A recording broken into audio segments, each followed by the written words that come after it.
September and we get there. With that said, I would say, as we look at your presentation time, I don't know if that's documented to the minute, but if you're allotted a certain time frame, you certainly don't have to use it. With that, we have some people who are going to be leaving to go to a funeral this morning, so let's try to work through this as fast as we can. With that, Daniel, turn it over and kind of give us our objectives for this morning. Mayor, good interview. Thank you. Yes, this is basically just a second follow-up workshop that we had last month. And again, what we talked about were the revenue growth ideas, expense reduction ideas, and efficiency focus. And council members, that's what you'll see today. The city staff, we've had an opportunity to really sit down and work on some numbers, not just come in there and say, hey, we have some thoughts and ideas. What you'll see today is you'll see some numbers that would benefit the city from the revenue perspective and the expense savings area. So again, you're right, Mayor. Some of the staff will be presenting for 20 minutes or less. There'll be a Q&A after they do present. If you have any questions for clarification, they'll be there to answer that. Some of the departments will be actually presenting for about 30 minutes because they have a lot for consideration. So again, we do have a break and a working lunch. We're going to work right through lunch. If we finish up a little bit early, that's fine. But again, Mayor, the break, it's for about 15 minutes. So I'm sure we'll have a discussion on whether we want to take the full 15 minutes or kind of keep it a little bit shorter. But with that, we will kick it off with the first presenter. And we have, up first is Human Resources. Oh, there you are. Okay, Brian, I was looking all over for you. Go ahead, ma'am. Yes.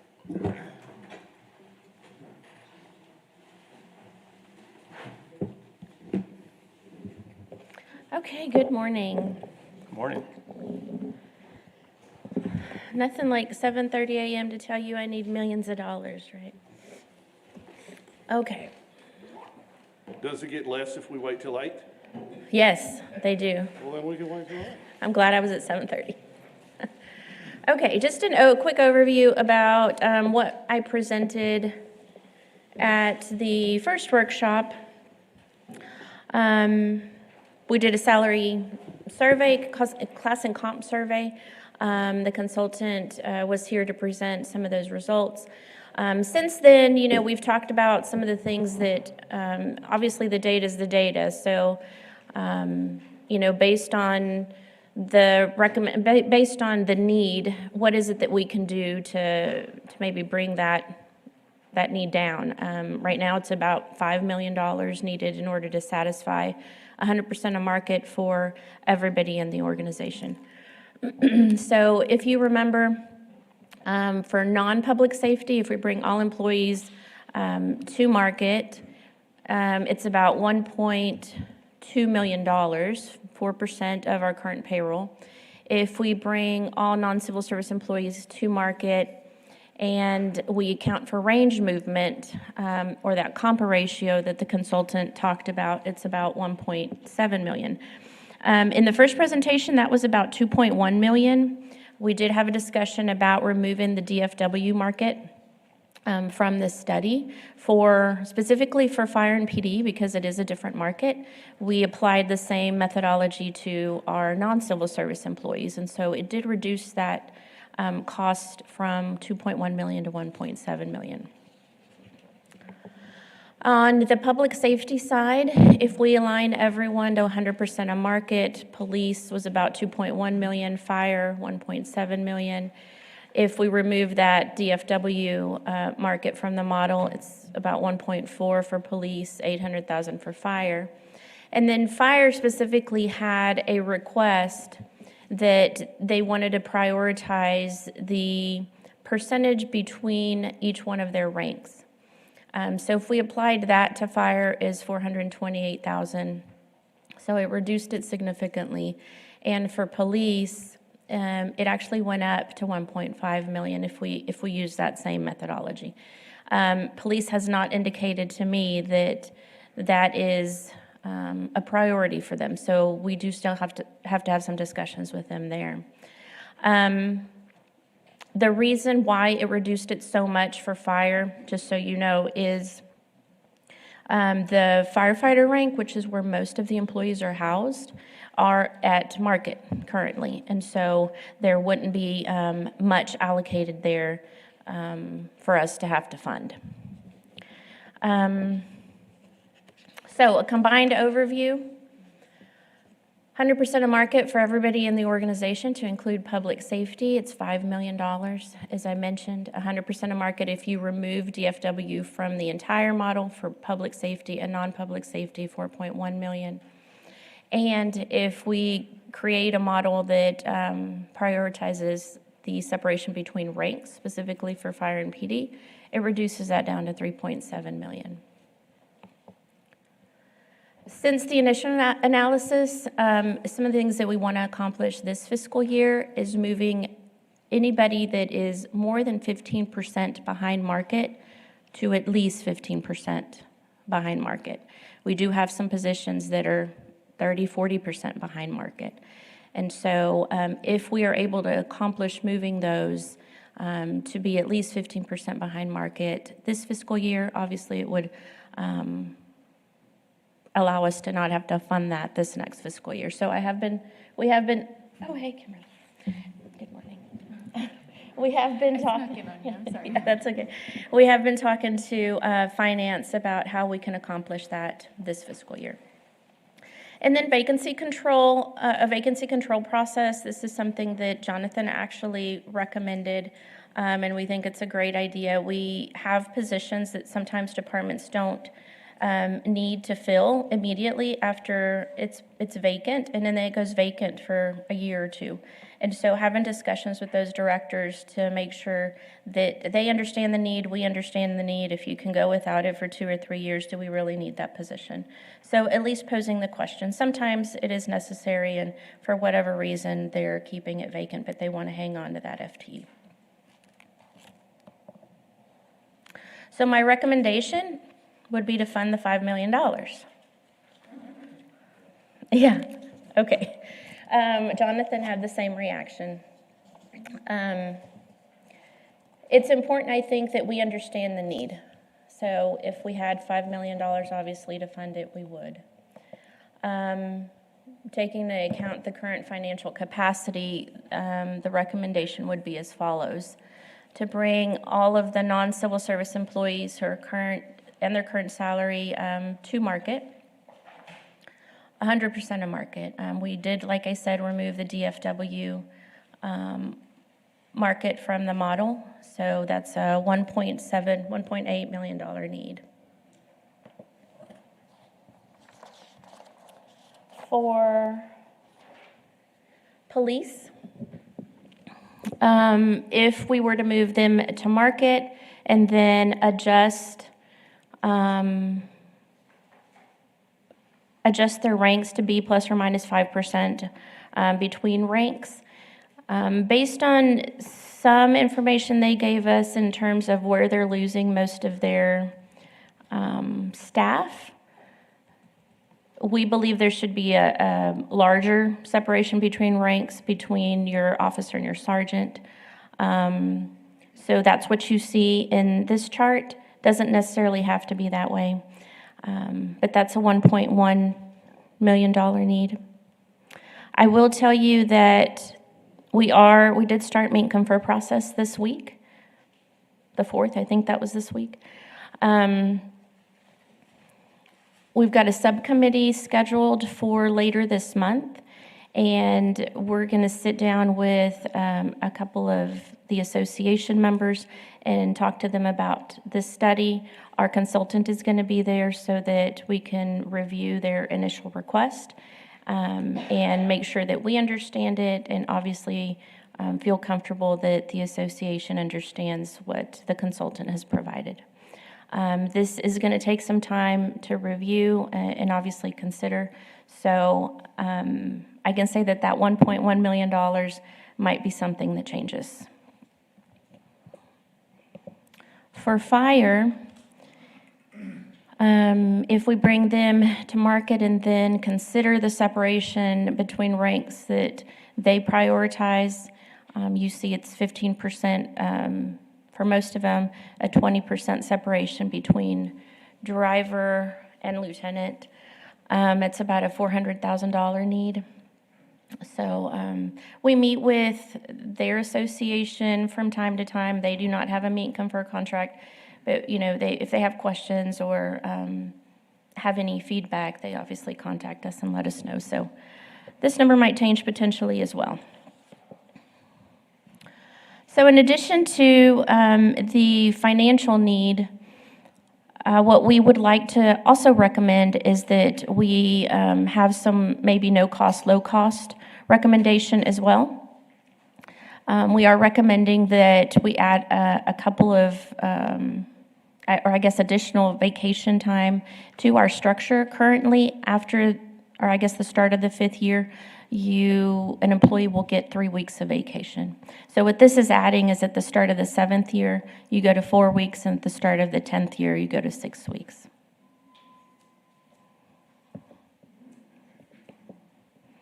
We are requesting that we add the Juneteenth holiday to our holiday schedule. Currently, we do follow the county schedule. They don't recognize Juneteenth either in their schedule, so it would be different than theirs if this is approved. So this would go to 13 holidays for city staff, and it's adjusted only whenever the Christmas holiday falls on a certain day. Currently, the county schedule, I think if it falls on a Thursday, you get the Wednesday. So anywhere between 13 to 14 holidays, depending on when that Christmas holiday falls. Paid parental leave. This is pretty common within municipalities and probably the private sector as well. When you have a birth of a child, adoption, or foster placement, employers do provide paid leave. In this case, we are recommending 80 hours per year, so this means that an employee could take that FMLA period and not have to utilize their leave. Sometimes they use vacation, sometimes they use sick leave, and sometimes they don't use anything, so they take that time unpaid. We're requesting that the employer pick up 80 hours of that. And yes.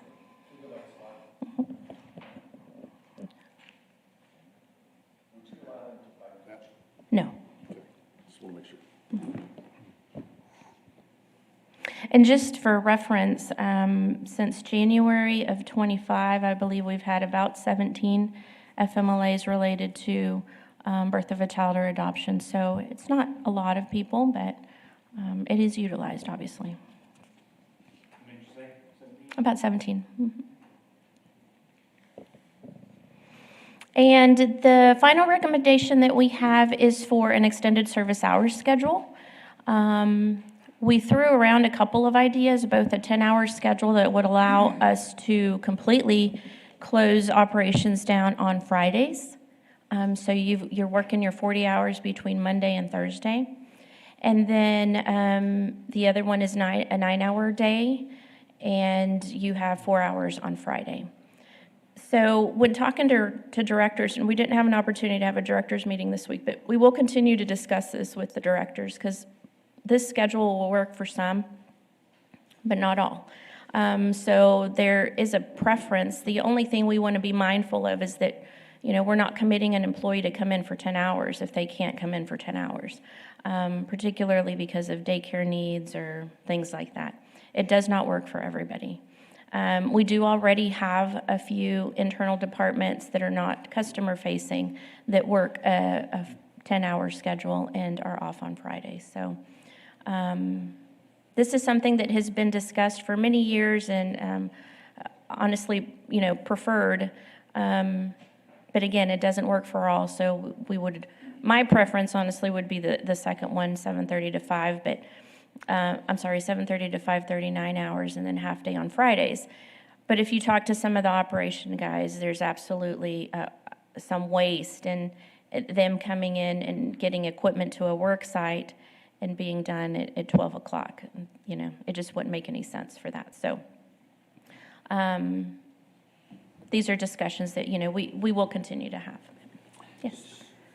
So I think what we're going to have to do is do a little education because you're going to get a lot of complaints about people not being able to do anything on Friday afternoon. Mm-hmm. Is there a way that we can stagger hours so that you cover 7:30 to 5:30 Monday through Thursday and still have until 4:30 on Friday with less staff. There is a way to stagger hours, I'll tell you though, from personal experience. During COVID, we did something similar. We were obviously open every day of the week, but we staggered because some people were working from home.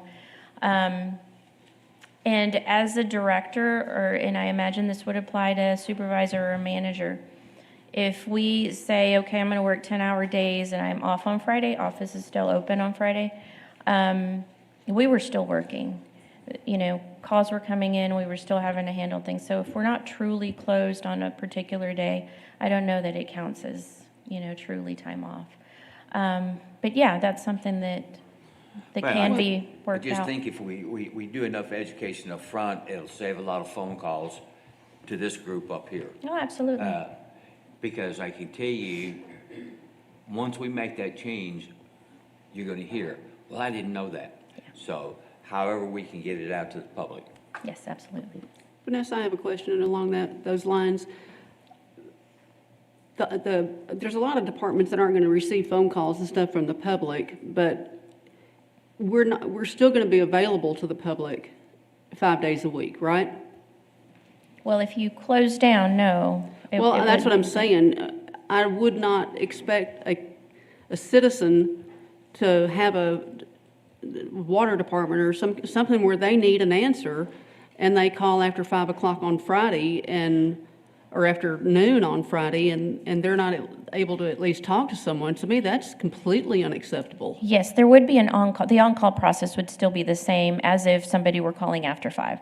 So there are still people on staff that would be required to answer those calls. I apologize, I misunderstood your question. Well, I just want to make sure that the public at least has access to the city 5 days a week like they have been. And then we do the personnel shifts behind the, not openly, the public have to post all those hours. As long as the citizens have access to us, then okay.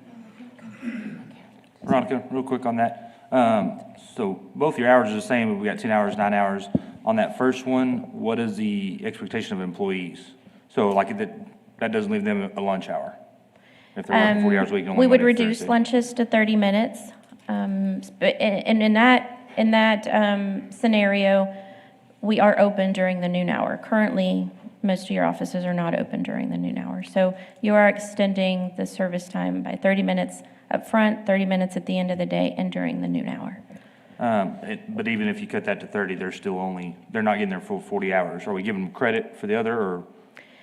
Some models do have giving them credit for 40 hours. Internally, we would make sure that they're working the 40 hours. So we talked about this even for the 9-hour days. If you are here and you're open to the public a certain period of time, then you have some quiet time for to get your additional or your full 40 hours. Where the offices are closed, but you're still required to work those additional hours and work on emails. For me, that's when I get most of my work done. 100%. So it would No, be that's beneficial. what I was asking. That's what I didn't know. So they'd be expected to come in at 7 or something like that, or Sure. work 3 minutes later, whatever. Gotcha. Thank you. That's the end of my presentation, so if there are any questions for this or for the financial need, I'd be happy to answer those. If you don't have any questions right now, keep in mind there's a 30-minute session at the end of the workshop that'll allow us to kind of revisit and talk about that as well. So if there's no questions, we will move on to Finance Department and Jonathan. Thank you, Veronica. Appreciate that.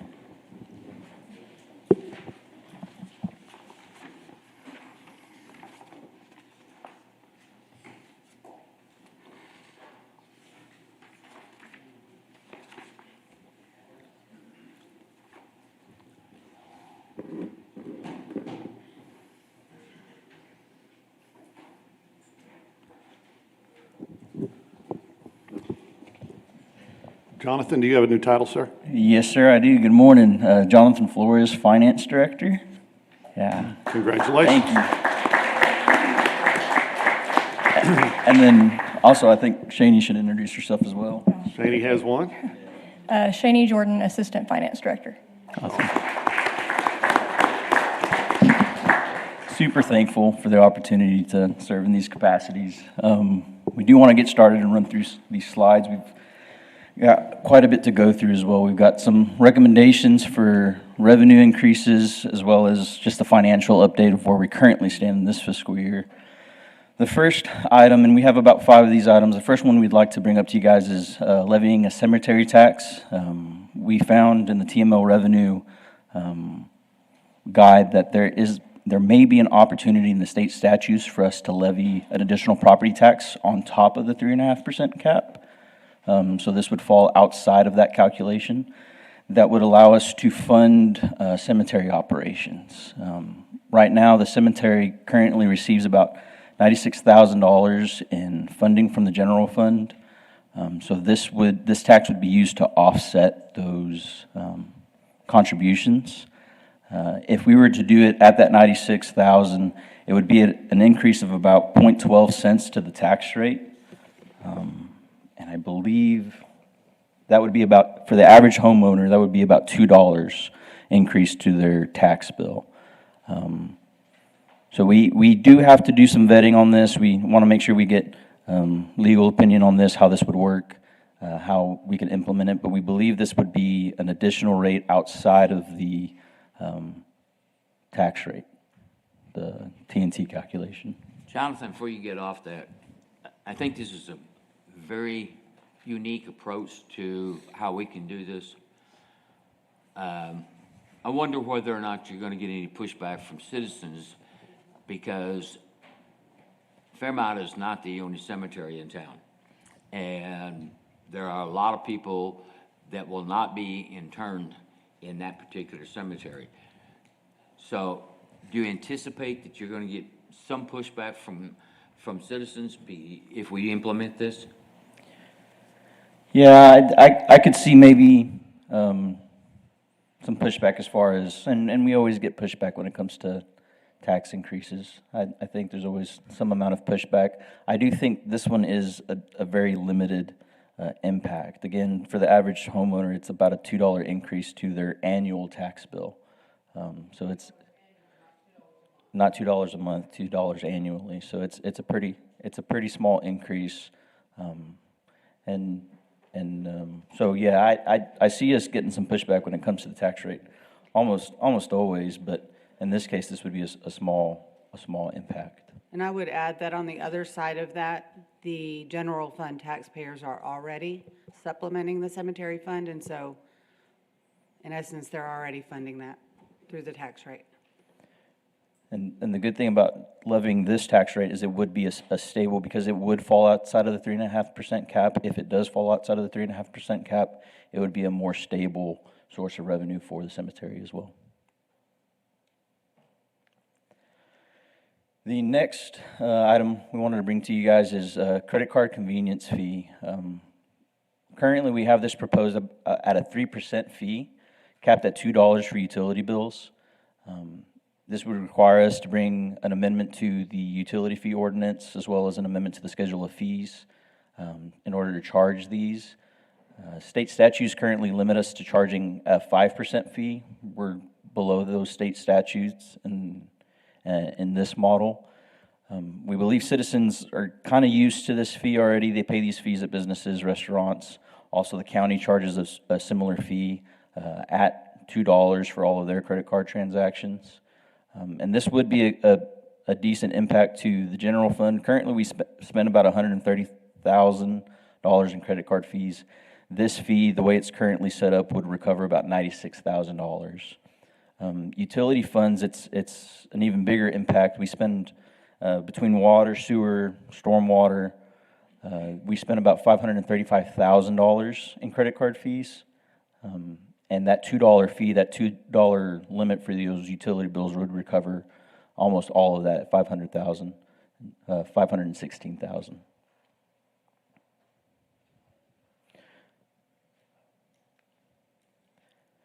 The next item is possibly taking public safety expenditures to a vote. This is something I think we've talked about the last couple of years, the possibility of. This would mean that during the budget cycle this year, we would identify some expenditures for public safety. And we do have some items that we've consistently gotten feedback on of needs. Of course, the pay plan this year is a big one. We're also in the need of possibly increasing pension contributions, especially to the fire pension fund, as well as capital needs. And then one of the other things is, especially what we've seen recently, is just technology, investing in our technology infrastructure when it comes to responding to incidents, responding to events. Making a big investment there would be very helpful. And so those kinds of expenses, we'd go through our budget process, identify what those expenses are, and if they exceed what we're able to fund outside of the 3.5% cap, that's when we'd propose an election. That's when we would propose a vote. This does mean that if we choose this route, we would have to push the budget cycle up a month. We're used to approving the budget in September. This would have to be done at the beginning of August, so there's going to be a tight turnaround here.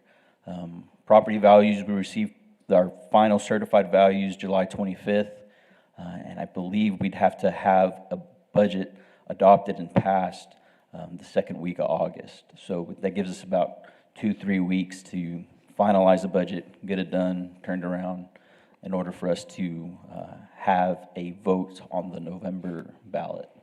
The goal has always been to cover our public safety costs through our property tax revenues. And we're actually off, Tina, probably about 5 to 6% by now. So the monies that come in from property tax revenues doesn't even cover public safety at this point. And we are proposing, if anything, if we're recommending a property tax rate increase, it is to benefit public safety. And I'd take this opportunity to let the city council know that Daniel and I have been contacted by the Pension Review Board, which governs the firefighters' pension fund. And we are going to, as a city, need to increase the amount that we are contributing to the pension fund, whether that be on an annual base or, for example, I think Midland contributed $41 million or maybe even a little bit more to their fund to get it where it needed to be. Of course, we don't have that kind of money laying around, so we would propose some kind of incremental increase over the years as we continue to make sure that that fund is funded correctly. So this would be another reason. That's why he mentioned the pension contributions in this item. The fiscal impact of this obviously is dependent on those expenditures that we choose to take to a vote. The next item is the opportunity to forgive city utility expenditures. Council could authorize an exemption for city facilities from being billed water, sewer, stormwater. This change would have a positive effect on operating funds, on the general fund, on other funds, but it would have the negative impact on the utility side for those the water, sewer, stormwater. Also, one of the things, if we implement this, if we do decide to exempt city facilities, we would need to require a strict water control for departments, a conservation plan that we could adhere to. That way we're not using water more than what we need just because we're exempt from paying on those bills. So those would be the two things to keep in mind if we do move forward with this. The impact just for the general fund, if we did move this route, is about $464,000 in utility charges a year. The other option is to kind of negotiate a fee or a different price for city facilities as well. But in this model, we just exempted all city facilities from being billed water. Jonathan, would you anticipate questions from other municipalities on whether or not their water sewer rates would or could be waived? I know we have had requests from others along similar lines, not utilities, but is this something that y'all have talked through about exempting? And I'm not suggesting that it be done, it's just a mere question. Have y'all talked through that about other municipalities making that same request? We haven't found any other municipalities, I haven't researched that particular question, but that is something we can look into and bring back to you guys. It may be worthwhile, again, I'm not suggesting we do it, but I think the question might come. Tommy, do you mean other municipalities that are paying for city water? Yes. Or do you mean other tax exempt organizations? Because I don't think any, do any municipalities purchase city water? City of Miles used to, but not currently. We have, we have two others specifically in my mind. So, Okay, we'll get with you and we'll look into that. okay, just, yeah. Thank you. And the last item for your consideration is a rolling debt program. This program would create additional general fund capacity for operating needs. Currently, we contribute about $2.2 million of the general fund for equipment replacement. This includes a $250,000 contribution for a fire truck each year.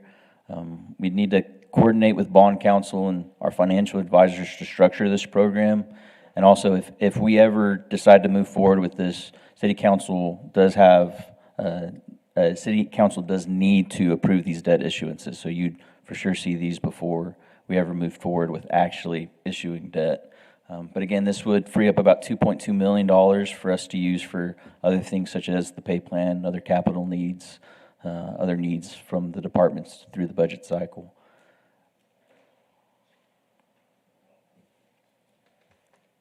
That ends our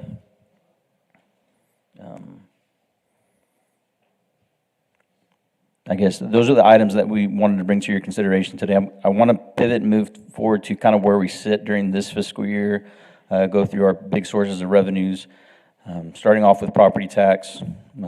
Just real quick, the property tax formula is we receive values from the appraisal district. With those values, we then set a tax rate, and that is how the citizens receive their tax bills at the end of the year, and we receive the revenue from that calculation as well. Right now, we have experienced over several years several property tax challenges. You're aware of these: the 3.5% cap. The state implemented some medical exemption changes. The homestead circuit breaker cap, which is a limit on the growth of homestead values up to 10%. One that is new this year is an additional business personal property exemption. That exemption was $2,500 prior to the legislature passing an increased exemption of now $250,000. I did some quick numbers based on the available data that we have, and it could mean that we could lose up to $234 million in valuations this next year. That would be a $1.8 million impact to property taxes potentially. We're going to get with the appraisal district and kind of nail down some of those numbers. I believe they're planning on giving us some super preliminary valuations, but that's going to be a big change for us this upcoming budget cycle as well. We still continue to deal with the over 65 freeze. Nonprofits are also exempted from paying property taxes. And then most recently with the flood disaster, we're going to still see some of the remaining effects of the flood from July 4th. Jonathan, do you have a number as far as each one of these, as far as the impact that we've currently experienced? I don't have a total number. I do have these, what we've lost over time on all of these. I can total those up and bring that to you guys. It's a big number. Yeah, it's a huge number. I mean, again, just the business property tax that we're going to get hit with this year, that new exemption, it's $234 million worth of valuations that are falling off. So the state really is doing all they can, not just on the cap side, but also on the exemption side to kind of limit our ability to levy an appropriate property tax. And more than likely, next time legislators are in session, they will enact the 1% as far as property tax cap as well. So that means that for the city, we'd have to be going to the citizens every year for an election. And we do live in a conservative city. We're thankful of that, but that means also that people are very, very mindful as far as what they're willing to accept on a property rate increase. So the challenges become very real moving forward, though. So, Jonathan, thank you. Jonathan, quick question. If that does affect us at 1.8 million, back here, you were talking about on a fiscal impact, rolling debt program, that would free up 2.2 million in general fund allocations for equipment replacement. Is that static just for equipment replacement, or can that savings take the place? I didn't know if it's just for equipment purchases, or if that savings could be passed to maybe offset this. Yes, ma'am. Yeah, so with the 2.2 million that we're proposing with the rolling debt, we would take that 2.2 million that's currently proposed for equipment replacement and use it for other needs. Anything, okay, not If it just meant for that that. we had to use it to kind of offset some of these property tax decreases, we could. I think our preference would be able to use it to do things like the pay plan, do things like fund public safety at a certain, an appropriate amount. Just looking for the wiggle room. Yeah, yes, ma'am. Thank you. Jonathan, final question here. The only thing we have any control over this slide is the over 65 freeze, correct? I did some research on that. I'm not sure what ability we actually do have. I was looking over, one of the things we brought to you guys in the prior budget planning session was potentially eliminating the 65 freeze. So I went through and tried to see what would that entail, and I don't think it's a council action. It's not something that we can do by ordinance. We're trying to figure out if it's going to be a citizen vote, or if there is even an opportunity to eliminate that over 65 freeze. Really, the only thing that we have control over is, well, I mean, just the ability to continue to raise property taxes up to that 3.5% cap, maintaining at that rate, or whatever cap they So do. basically with this slide, we don't have control over pretty much anything. No, sir. Got it. I would say with the nonprofit exemptions, the nonprofits do use our right-of-ways, and some of, of course, they don't pay property tax. That helps keep our streets up and things like that. And so I think later on in this budget workshop, you'll hear about a street use fee. That is the only way to offset that nonprofit exemption. So you may have some control over that one. Right, we're seeing that one coming, but when we look at this slide, we can just go to the next slide. So this slide is a little ugly right now. This is property tax performance for the current year. We've received about 91% of our levy collected. Normally, we're about 93% of the year in March. We're under budget 2.2 million and under budget 2.2%. At a dollar amount, that's about $1 million. And this is primarily due to we have not received March collections yet. We wanted to put this number in front of you guys just so you could see it. March collections tend to be about $2 million every single year, so we expect this number to trend back up. And this just shows that we're collecting the appropriate amount of property taxes. We're on pace. We do think that property tax has the potential to come under budget a little bit just based off of valuations change, but it should be offset by other revenue sources. But as we get a better number on this, we'll share that with you guys. We do have one slide to kind of help illustrate actuals versus budgets. So what this chart is the line graph is what we expect to receive every single month based off historical collections, based off of 5-year collections, and then the bars are what we actually received in those months. You'll notice that March collections, we haven't received anything, and so once we receive that, we should be back on track budget-wise. The next source of revenue that we would like to go over is sales tax. This is a sales tax breakdown. Of course, the state receives a majority of that, and we get about 0.5% for the development corporation, and then a whole percent for the city itself. Sales tax has been performing well. These numbers are as of March, so March was up 4.5%. Almost 4.6%. Year to date, we were at 1.69%, and revenue over budget of $525,000. We did get April numbers in the middle of this week. Sales tax was up in April 4%. That brought our year to date up almost to 2%, and we are now over budget $606,000. So this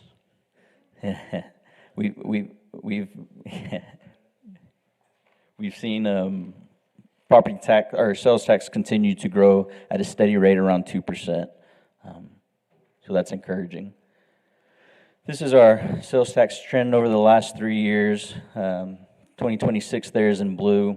The only month that really took a little bit of a hit was the month of February, and that was just primarily due to in 2025 we received a huge audit payment that kind of skews that number for 2025 a little bit. So we're still seeing good sales tax performance. And then we also made this similar slide when it comes to monthly collections compared to the budget. And this is an encouraging graph, once again, those bars exceeding the budget allocation for that month as well. Can you go back a slide real quick? Sorry, this is all the same color, so I couldn't tell which year's which.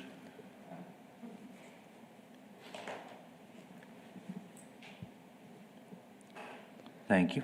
Yes, sir. Franchise taxes. Franchise taxes over the last couple of years, we've been budgeting for very conservatively. We've seen a decrease in franchise taxes overall, especially when it comes to telephone and TV collections.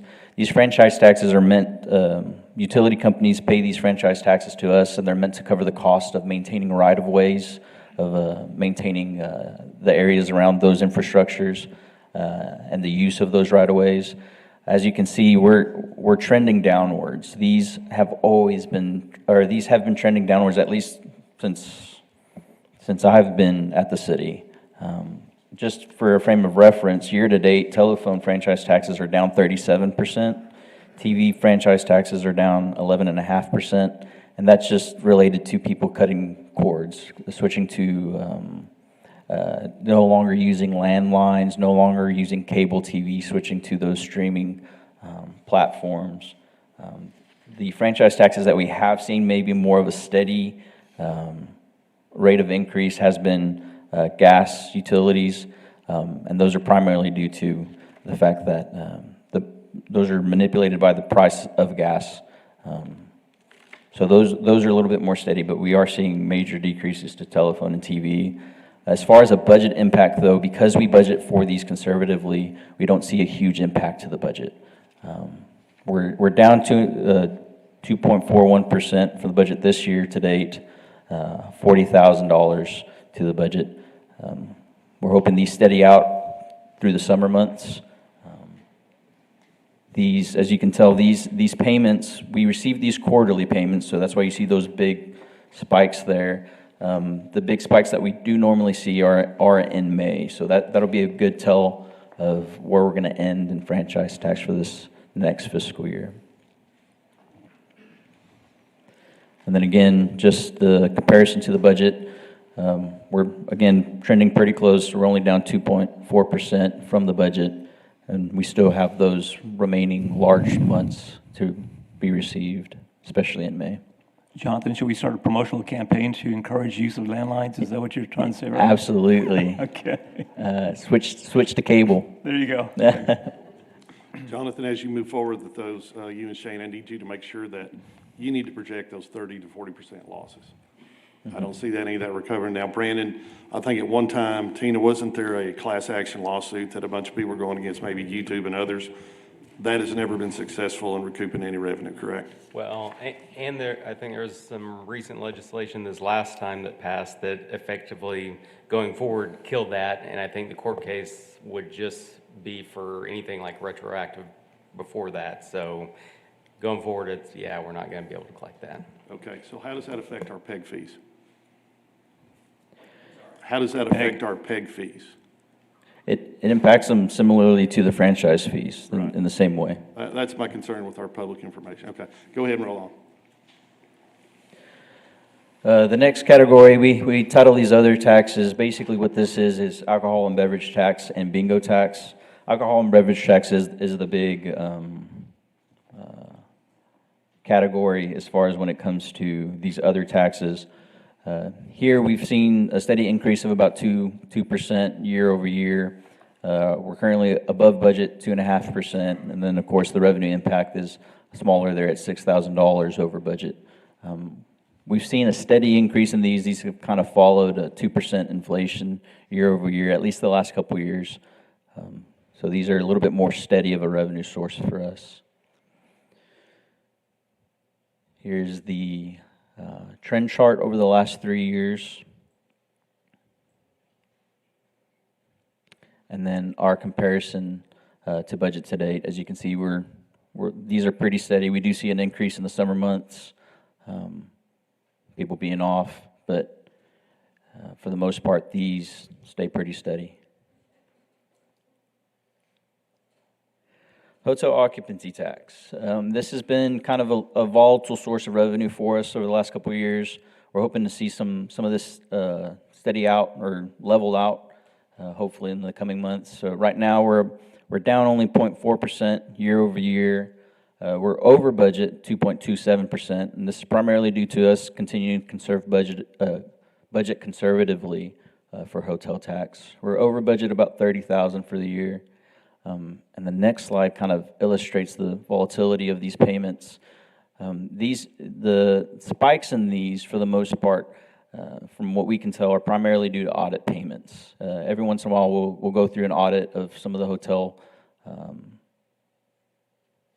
mainly it's short-term rentals that really cause the audit payments to kind of spike. Short-term rentals they're not super consistent, and when they remit payment, you have 30 days after the end of the month to remit payment for hotel occupancy taxes. Those short-term rentals don't necessarily always follow that timing. So that's why we see some spikes here and there. And then, of course, in July of 2025, there was a big audit payment that we received there in July.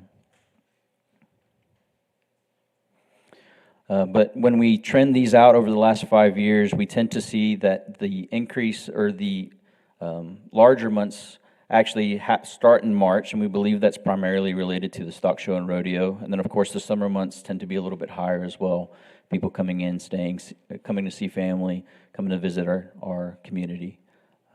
But March tends to be the high point in our hotel occupancy tax collections.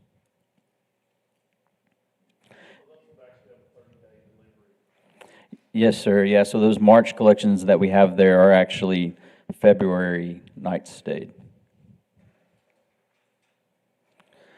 And then the last category of revenues we wanted to go over with you guys is charges for services. So currently this is made up primarily by municipal court fees, by planning and permit fees, and by ambulance collections. Right now we're up year over year 15.3%, and that primarily has to do with just timing of collections. Budget-wise, we're up 1.2% on the budget, and we're over revenue $114,000. The charges for services graph here, you'll see that it kind of spikes at the end of the year, and that's due to primarily ambulance services collections. In the beginning of October, we don't record an ambulance payment, and in September, we record 2 ambulance payments, so that's why you see that big spike. It starts off low in October and then spikes at the end of the year. But you'll notice that year over year, these are pretty steady. They kind of trend along the same trend line. And that's primarily, again, based on fee increases. We've done incremental fee increases over the last couple years to get us to cost of service. And so these should stay pretty steady as long as those volumes for permits and planning and ambulance runs stay steady as well. This is a chart of the budget versus actuals. One of the things in March is, as of this meeting, we hadn't had everything completely entered. I think we were actually still waiting for some permit and planning fees to hit March. So that's the main reason for the gap there between the budget trend line and the actual March collections. But again, we see these increase over the summer months as well. And that's the end of the financial update. Any questions for Jonathan or Shaney? Jonathan, Shaney? Sorry, real quick. Back to the franchise fees. So we've received a ton of new internet providers in the last 5 years, probably. Are we getting the franchise fees from all those? Did they just not recoup what we used to get in internet and cable and Right. phone lines, et cetera? So my understanding is that we do receive some franchise fees from those companies, but it's not enough to make up for the amount of cable that's being cut. It's not enough to offset those changes, the changes in consumer habits. Is there any recourse in that because everyone is using internet for everything to raise that franchise fee any? That's been one that I believe, going back to the legislation. Yeah, I was gonna say, those telecommunications providers, they fall under a state issue franchise, so it goes at the state. I don't think we have any ability to like negotiate the amounts. Now, there is one exception that we're working on with one provider that is for broadband specific, and they don't qualify for that telecommunications provider. There is some limited ability to do that, but I only know of one utility that even applies to, so. Thank you. Yes, sir. So, Patrick? And Jeremy?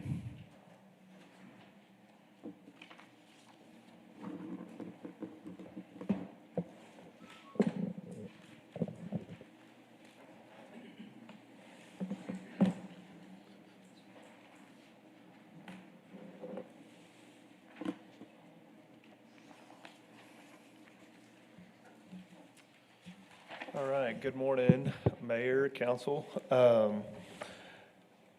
First off, I want to say I appreciate y'all seeing the value of this, seeing the impact that these two items are going to have on, or could have on our community, and requesting that additional information to come back. I'm very excited to come back and give you a little more detail about how these would actually work, what those implementation timelines would look like, just to give you a realistic picture of kind of what it would look like if you say go and you fully support this, and what it would incur. So again, as we talked last time, one of the proposals that we have that would make an impact across several divisions within the city of San Angelo, as well as just out in the community from a quality of life perspective, is that environmental division. If we could implement this environmental division, that frees up a lot of time, a lot of burden that is spread across multiple departments, multiple divisions within the city, and allow those divisions and departments to really focus on their core competencies, those core services that they are designed and established to take care of. These are items that need to be done. They're items, and activities that, just for the quality of life of our city, for the quality of life of our citizens, and as well as the marketing capability of our city, need to be done. It's what makes San Angelo great. There's very few municipalities, I would say, that go to the extent of the city and perform the way that the city does, especially in our emergency operations. And when you see us step up in the event of a flood, in the event of a Bradford tornado, in the event of, we spend months going through and really helping our citizens out. And that's why this San Angelo is such a great place to live. Municipalities don't do that. But San Angelo is great because we do. And we want to continue being able to do that. We've just unfortunately gotten to the capacity that through a regulatory sense, coming down from the state and from the feds, as well as just what we need to upkeep through our growth and our expansion within the city, we just don't have the capacity to provide that level of service that we always have in the past. So we're to the point of where we need to ask. We need y'all's buy-in. We need your support in order to allow us to continue doing this. So on the left side there, you see those kind of 13 tasks that I would say, if we were to identify the tasks that this department's going to do, those are the things that we would be doing as a core competence. Obviously, 13 is not the end number.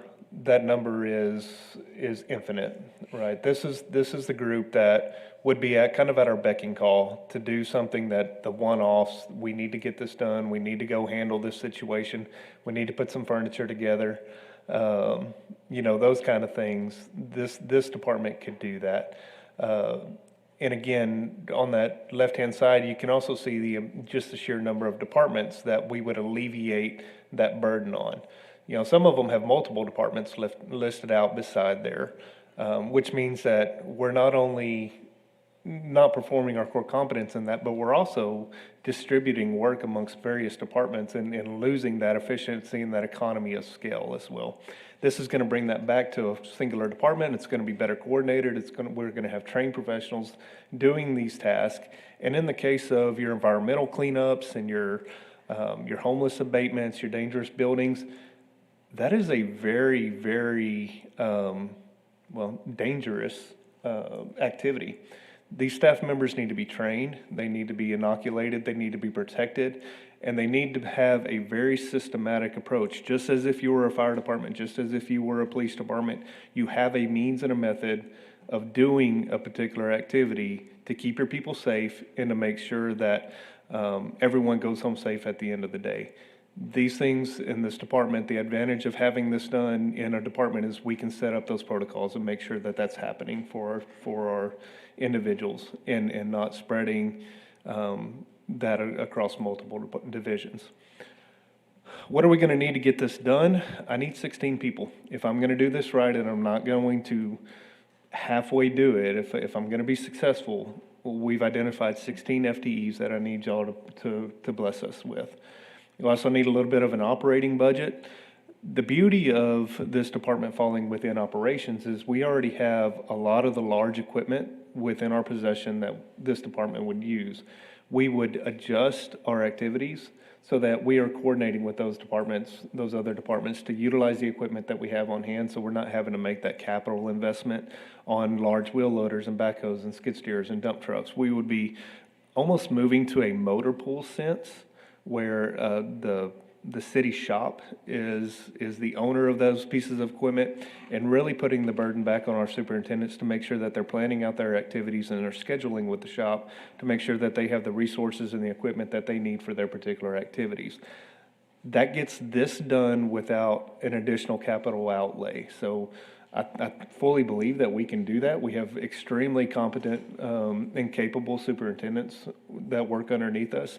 So I don't think that would be a problem at all. It's just an adjustment in mindset and an adjustment in operation. Total for the 16 FTEs and a little bit of operating expense, I need $1.9 million. So the large bulk of that is staff. We're a service organization. We can't serve without people. And so it really is. We've got to have the boots on the ground, the hands and the gloves to do this kind of work.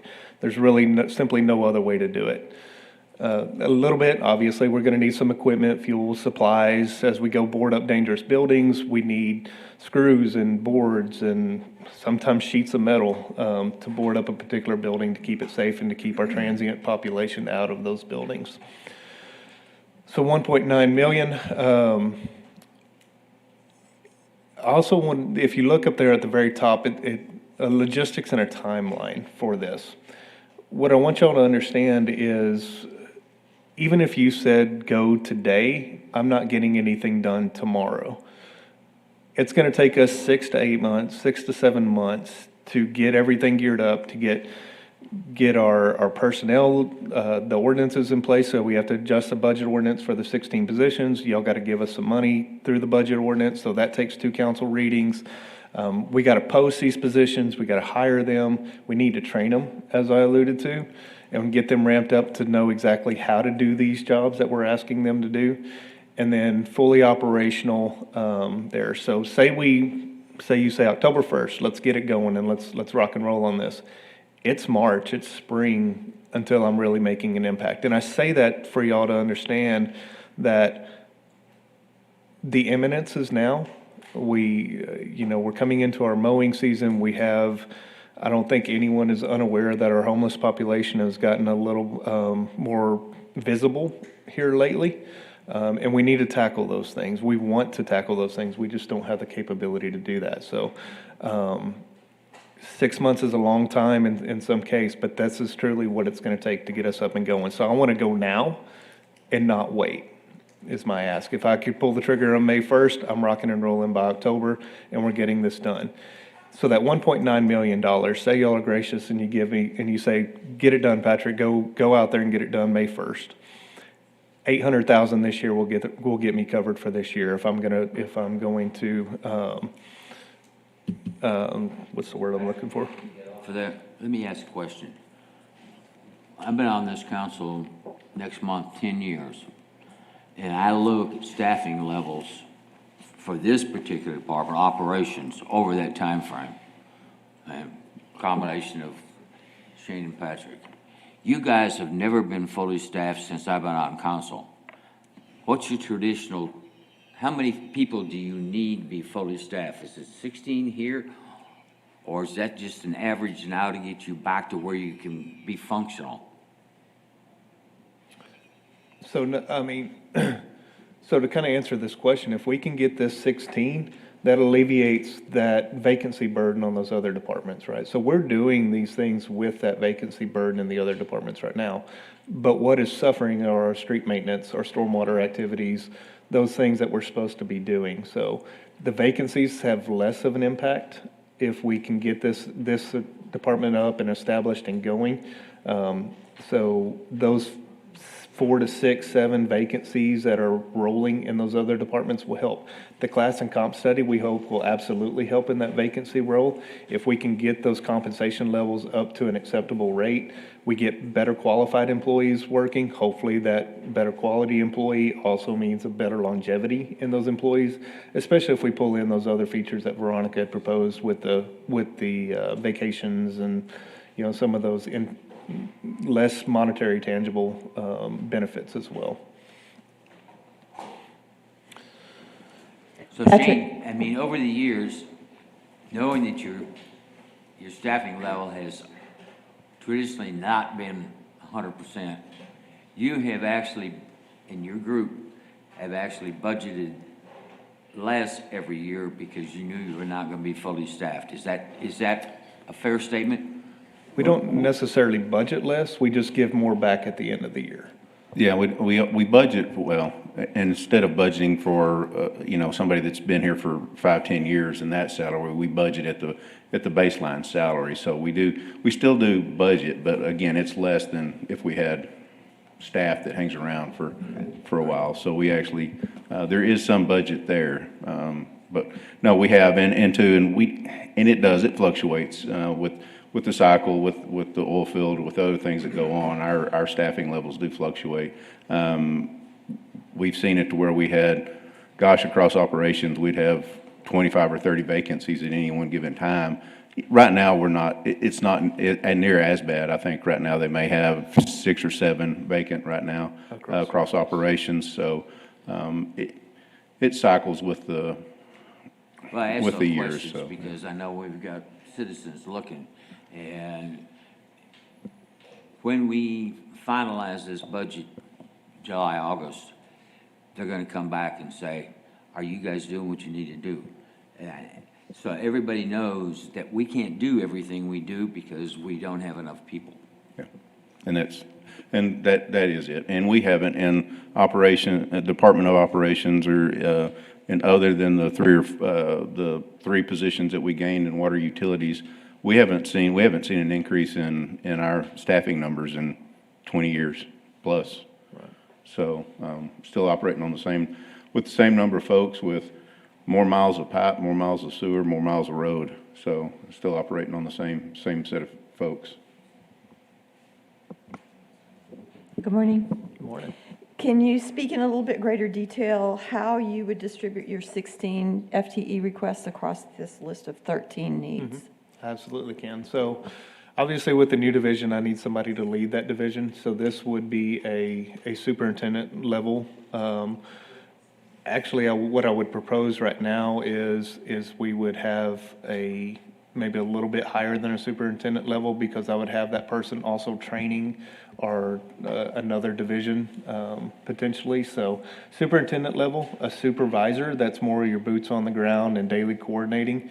There is an administrative function to this. If we talk about all the sheer number of 811s that we're going to have to do, all the coordination with utilities on the demolitions. We got to get all of those utilities disconnected and work through all of that, as well as billing back and making sure that real estate has all the proper data for all the liens that we have to put on buildings and properties whenever we do a demolition or a make safe. So there's an administrative burden there. And then the rest are field crews through there. So it would be 3 individual crews that consist of crew leaders, equipment operators, and then maintenance workers that trickle down there. And the reason I say 3 is because a part of this, if you'll remember, is an on-call service that we don't have today. So today, the fire department, when they get called out, say in the middle of the night, to a structure fire, and they need help. It's a fire that we need to get some equipment in there so that they can punch a hole through the roof, get in there and really and address that fire. They're just calling at a whim and hoping that somebody picks up the phone, because the department that has the equipment to do that doesn't necessarily have an on-call structure established today. So if I can have those 3, that gives me a 3-week rotation to be on call. We know that the fire department knows who to call. We can respond in an expeditious manner. Obviously, when a fire is raging, that's not the time to be hammer dialing people trying to get them to answer the phone. We need to call, we need to answer, and we need to respond. And so that's what this department does. So, and again, too, you have vacations, you have sicknesses, so it kind of gives us a little bit of flexibility and capacity there with vacancies to make sure that we are still being successful. The last thing I want to do is promote this department, get your buy-in and get your approval and your grace to get this thing, and then fail. I want to make sure that I've got the right resources to make this thing successful. If I'm going to only get 4 or 5 people, I'm going to tell you I'm not even going to do it, because your expectation and my capability are not going to match in that situation. I'm really glad to see this proposal. It may, on the surface, appear unsexy, but this is our public face. It makes all the difference in the world. And probably 90% of the calls that we get are related to these very issues. So thank you for what you've done. Yes, ma'am. I'm bought in. Good. One vote. Hey, Patrick, real quick. Do you have any idea, and maybe Sarah could help us with this, on what we do already abate, liens on, things like that, how much we recruit currently? I do. So, we work very closely with fire marshal's office. They're constantly have a handout and an ask on providing assistance to them. Right now, from talking to Billy, they have 9 structures that are ready to be torn down, ready to be demoed today. But the clock is ticking on those 9 structures. We're in the middle of our mowing season, so things are growing. We're starting to get those calls. Mosquito spraying is coming up. So again, our capacity is very, very limited to be able to help Billy with those problems. If those 9 go back, we talk about that tick and that ticking clock, and if that expires, we have to go through the whole process again. We have to do the public notices. They have to go back to the board, and they have to go through the entire process again. If these 9 go back, you're talking about an $860,000 burden.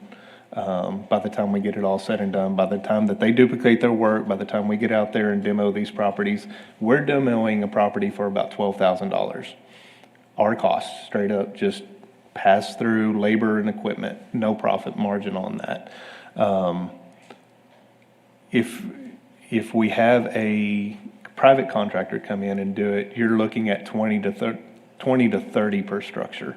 So we're doing it about half the rate. So yeah, the alternative is let's just fund it and let's let somebody else handle this, but you're getting nowhere in that. So I have a buddy that just demoed a building and they paid $130,000 to have a building cleaned, demoed, and reestablished with landscaping. So to kind of put that in perspective for us, it's a big burden for them, because you're not only talking about the rework, you're also talking about the opportunity cost.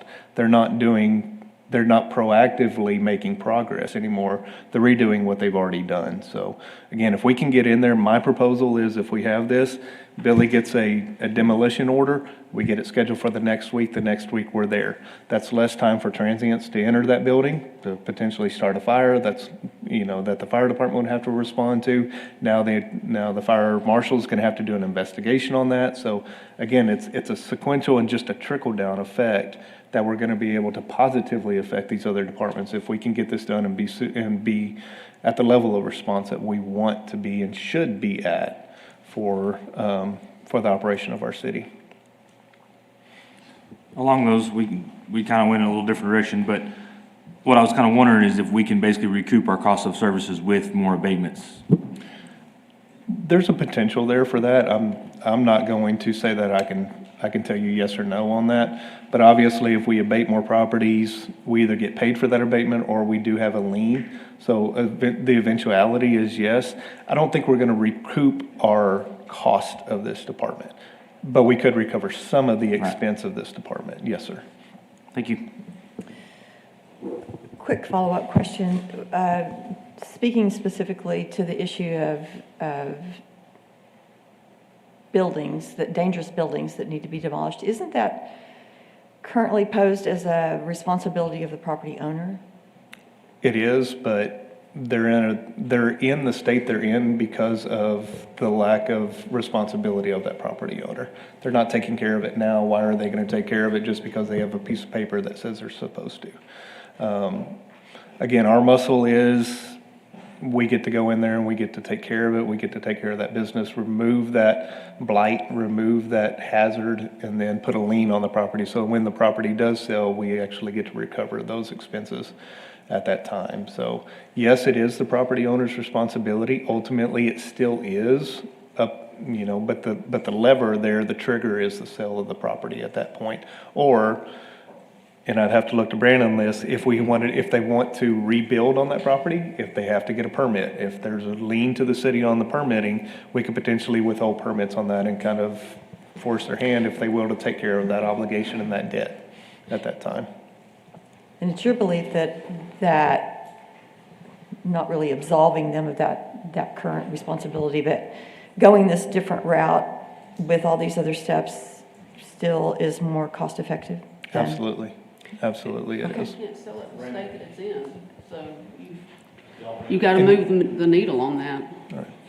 Yeah, I was just going to add, so the state law on the dangerous buildings, there's actually a 60-day waiting period before we can actually go demo, and that is to give the people an opportunity to do it themselves. And I know Billy, even before it gets to the board, he's trying to work with people and get them to do it. There are penalty provisions for like making a Class C misdemeanor where we give them a ticket. But again, like Patrick said, I mean, most of these are people that aren't able to do the work and afford that, so we're not actually getting compliance. One method of compliance we can do is actually take them to court after we get that order and get an injunction compelling them to do the work. But again, these people, we've only ever done that one time, and it was on a commercial property that was very large, and the owners had the means to do it. They just weren't doing it, but we were successful in getting them to do it. But on these residential ones, it's just not realistic. Patrick, let me wrap this one up a little. If you go back one slide. I think as we look at this, it'd be naive of me to think you're coming in here and naive of you to think I would think that we're not already covering this to some degree. We are. We are covering this now. So what the ask is we're going to add roughly $2 million a year. Then we're going to have inflationary, and does this even in Veronica's numbers? So it's going to change her numbers and her ask. And if these people are out of bounds with compensation summary, then there's another 10% adjustment. I get that. There's some things here that I would think Brody and some of them would love to not have to deal with. So that frees up some things there. This is, to me, it's more of an organizational change, is we're trying to move some assets and requirements from other departments into one specific to keep them in this, which I'm fine. I think that's a wise idea. I think to have this cost tied to that for things that we're already doing and accomplishing is my gray area. But I want to pursue it. But I think to accomplish that, this may be a 2-year or 3-year move. I look at it as a phase. I think if you go forward, and I see you looking at Daniel there, so if there's a way to stair step this in, to make sure that we don't overstep basically our revenue on this. I mean, we've got some really tight things coming forward. Now, if we had a 36% increase in monthly sales tax, like they do 100 miles down the road, things like this are going to be easy to tolerate and to move forward with. But I do think there's some organizational structure that you're going to have to line out with fire department and move some of these things over. And I just don't want to overstep Veronica's ask that she's already put on the table this morning. And with that, I'll leave that to you, Dan. Yeah, Mayor, you're correct. This is actually an additional ask. And quite frankly, we heard Patrick talk about the 8 or 9 properties that would have to come down. And quite frankly, they've done a sufficient job, but nowhere close to what needs to be done. The properties right now with the dangerous buildings, for example, it's not 8 or 9. I mean, it's 100 and some odd properties that need to come down. So he's just talking about the most immediate ones. So quite frankly, yeah, they send people out and they do just enough, but it's not enough really to really truly address the needs that we have of the community. Mayor, I know you know that, but the challenges are real as well. There's a $1.9 million dollar amount that we'd have to work out. But again, definitely we could meet to talk about a phase-in type of a situation and how we could handle that. But it is something, quite frankly, that I feel moving forward needs to be enacted sometime in the near future. Okay. I agree, but I mean, your initial ask was what, for an 800, if you wanted to phase and go today? The number you said? Yes, sir. Yes, sir. Okay. So that would be, if we pulled the trigger for May through the rest of this fiscal year, it'd be about 800,000, about 153,000 a month. And I think that would involve a question of finance, but I'll go back to, I'll start off with, Ever brought up a good point. What do? I do think that if we have to demolish a building, we need the full cost of that in the lien. Tell me that's happening. Oh, yeah, absolutely. It is. It gets in the lien. The problem is we can't go foreclose on that lien ourselves. We have to either wait until it sells or I there's get a that. property tax foreclosure. I So, get that. I just want the full value, because if you didn't want to worry about that, you could just let the city take care of it and get it for much cheaper than you could do it No, yourself. it's labor, equipment, supplies, and even landfill costs are all wrapped up in that. Well, again, what's not in that is a profit, is an administrative profit. We're covering our cost, expense recovery. It's just delayed payback. I get all that, but I think this one, it deserves some look at and some planning and some further reviews, just how you would phase that in, not to put the citizens at risk of, we got to come up with 2 million this year, and now we got to come up with 2.2 next year, and we got to come up with 2.7 the next. Right. And we can prioritize that list too for that phased approach. You know, initially when we talked about that, we had kind of looked at that already. So obviously, we need to take care of dangerous buildings, need to take care of the fire department and get that response there. We need to take care of the homeless. So that would be my top 3 priorities in this. We could trickle in code enforcement, animal control, and Mosquito some of those spray. others. I get more phone calls about mosquito spray. Yeah. Mayor, for the sake of time, if you don't have any more questions, let's go and move on to the next item. Yes, sir.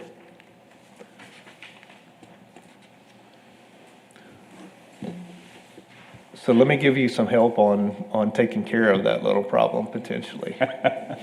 I'm gonna go ahead and throw my own little plug in for this. Revenues and street use fees. We talked about this last time. Last time was actually the 3rd time that we've brought this up to council. Some of you weren't on council necessarily, but the timing was just never quite right. And I think with the legislative processes and things that are happening at our state and federal level, that now is probably a very good time to take a look at this and bring this forth for another conversation. So again, like I alluded to on the environmental group, I don't want to do this thing halfway. If we're going to make a proposal and we're going to make this leap, let's get it done, and let's get it done the right way. So that's why you see a $16.5 million number there. Again, the most of these are things that are already being taken care of today through our street and bridge fund. And with the exception of the alley maintenance, to that extent, the PAYGO projects are not. Those 2 things would be an additional an additional thing that we could take care of here. So PAYGO, if you'll remember, are those little projects. It's the smaller street rehabilitation projects, the smaller sidewalk projects that aren't ever going to compete with a major bond or a major debt issue on our roadways, but we absolutely know that there's some streets that are failing.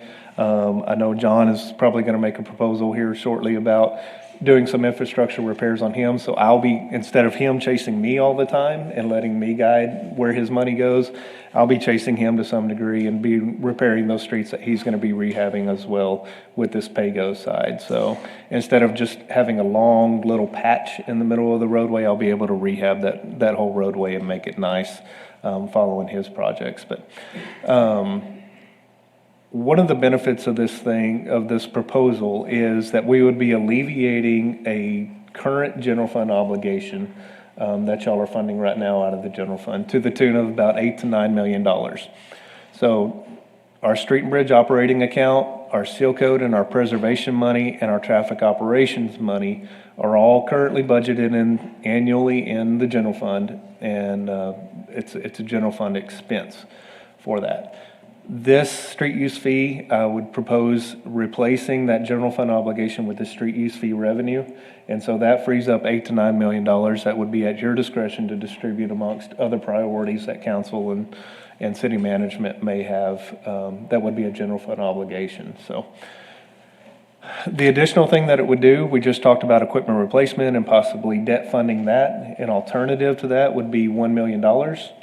Out of the general fund equipment replacement fund. So again, that would free up an immediate $1 million that could go to either further substantiate fire or code enforcement or PD, police patrol vehicles, whatever again, general fund burden on the equipment replacement fund. We would essentially be taking care of ourselves with this street maintenance fee and let the others have a little more capacity to handle their fund. That equipment replacement fund has struggled for many, many years. We don't ever see an annual increase on that. Every once in a while, we'll have a one-time monies allocation to it to take care of something, but we don't see an annual bump to take care of that inflationary cost obligation of that fund. Again, we'd fund some smaller rehabilitation projects. Your main streets, your Rick's Drive is horrendous to drive on. With this pay-go money would take care of Rick's Drive. Several, some of those smaller roadways again that wouldn't compete. We get to begin an alley maintenance program, especially in that Southland area, our paved alleys. We don't do any type of preservation or any type of maintenance of that, short of fixing potholes or fixing rutting that happens in those alleyways. So we could potentially do an enhanced preservation of that alley infrastructure. And it is a right of way. It is our obligation to do. Again, when an alley is competing against a street, I've got to put the money into the streets because we know we're already behind in that. And then the biggest thing about a street use fee, again, Jonathan alluded to it, is this is going to be an equitable impact to all properties.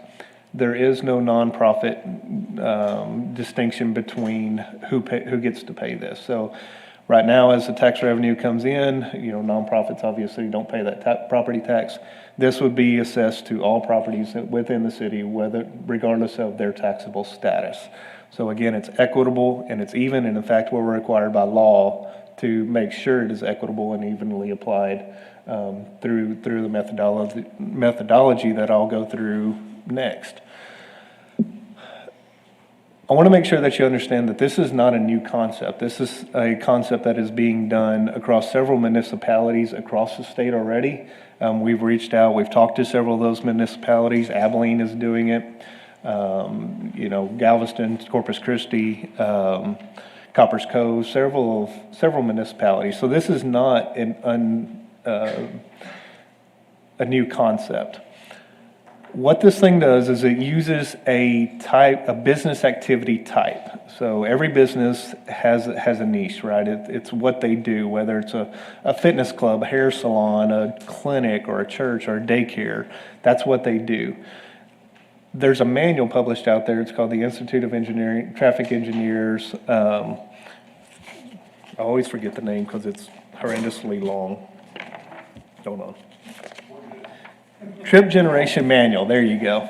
that has thousands of these codes on here. So what we did is we looked at every business whenever we initially worked through this proposal with our consultants. We looked at every one of those classifications, and we narrowed it down to 47. This is the 47 that was applicable at the time. I would absolutely, if we get your benefit and your blessing to move forward with this, we would revisit this list and make it more applicable to the businesses today. But these 47 categories is where almost every business type in the city of San Angelo would fall within one of these 47 categories. And so this is what we would use then to work through the rate calculation method. So if we want to kind of follow through this, and how do we figure out how much you're going to pay? So you have an athletic club. For instance, you have a land use category. So in the case of this example, we have an athletic club. Each of these categories has a development unit. So that development unit is what the multiplier is. So whether it's square footage, whether it's number of gas pumps, whether it's acreage, whatever that is, that's defined within that manual already. So for an athletic club, it's the number of square feet in there, and then they have a trip factor that is assigned through that manual of 6.29. So that's the number of trips per 1,000 square feet that particular business model typically generates in the United States. So 6.29 then comes over to a street use fee schedule on that table there on the right-hand side. So you have your range between 15 and 20, so 6.29 times 3 gives you 1887, which would fall in that C4 category. When we looked at this initially, that would be a $55 a month rate that particular athletic club would pay as part of their street use contribution. That table on the right is absolutely flexible. Those numbers were established by the consultant through using numbers back from 2018. Obviously, again, with your blessing, we would go back and revisit those numbers, figure out exactly where that would be, where that needs to be, again, not only with the consultant, but based on your direction and your guidance on what you would like to see, how much revenue you would like to see.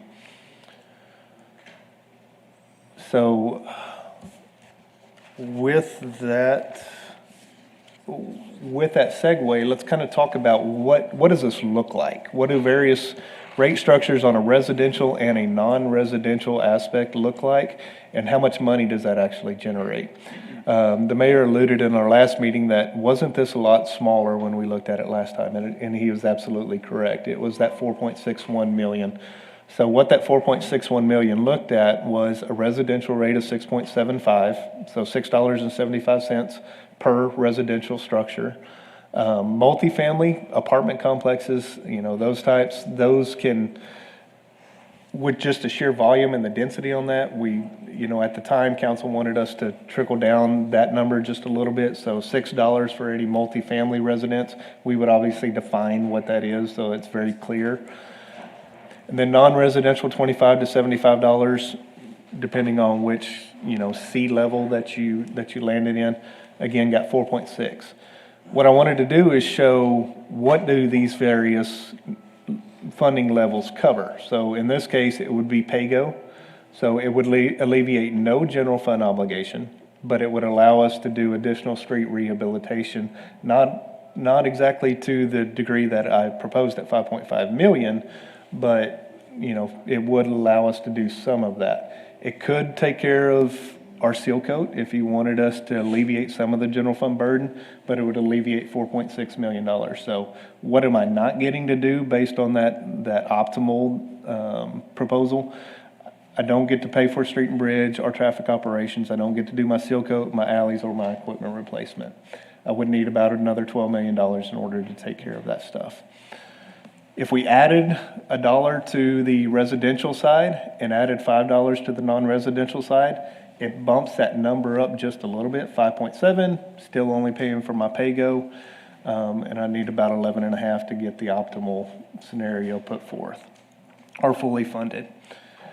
As we trickle down that chart, what I want you to start noticing is that kind of that middle, that first all, that covers all of it.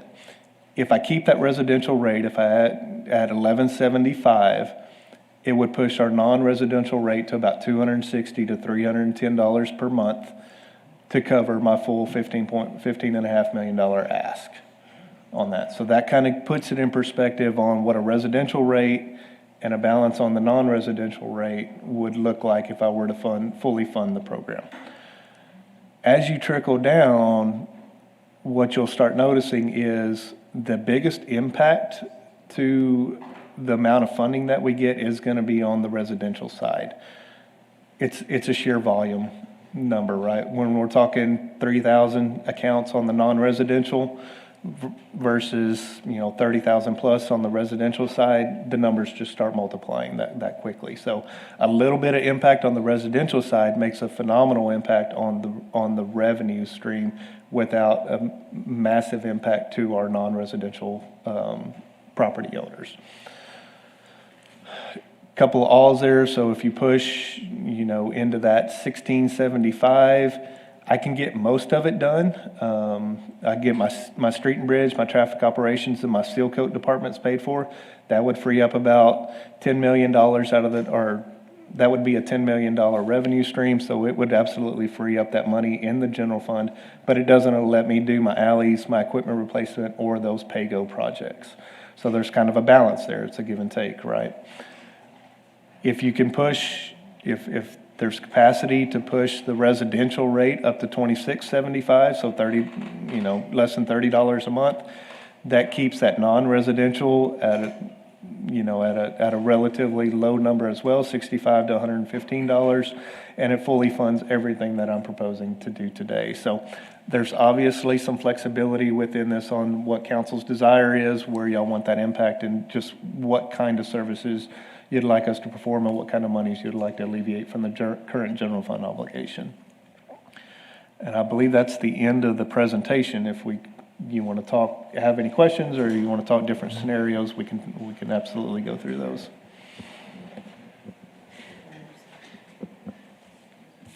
Just to improve our understanding, big picture, can you tell us, you'd probably have to go back 3 or 4 slides, I think. There, that'll work. No, that'll work, because it shows your 6 bullet points there. What is currently approved and funded on our capital improvement plan? So the top 5 of those is top 4 of those is currently funded. So traffic operations is funded, street and bridge operating, our seal coat, and our roadway preservation is funded, and then equipment replacement. Those are all funded, and those are all general fund obligations today. So you alluded to it when you first presented it, and you said it wasn't currently in your street and bridge budget, and that it would free up the $8 to $9 million, correct? Correct. So just to make sure I'm understanding it. Mm-hmm. All right. Right. So if we were to free up that obligation, that $8 to $9 million, basically what you would be cutting off of this list is that enhanced alley maintenance and the pay-go projects.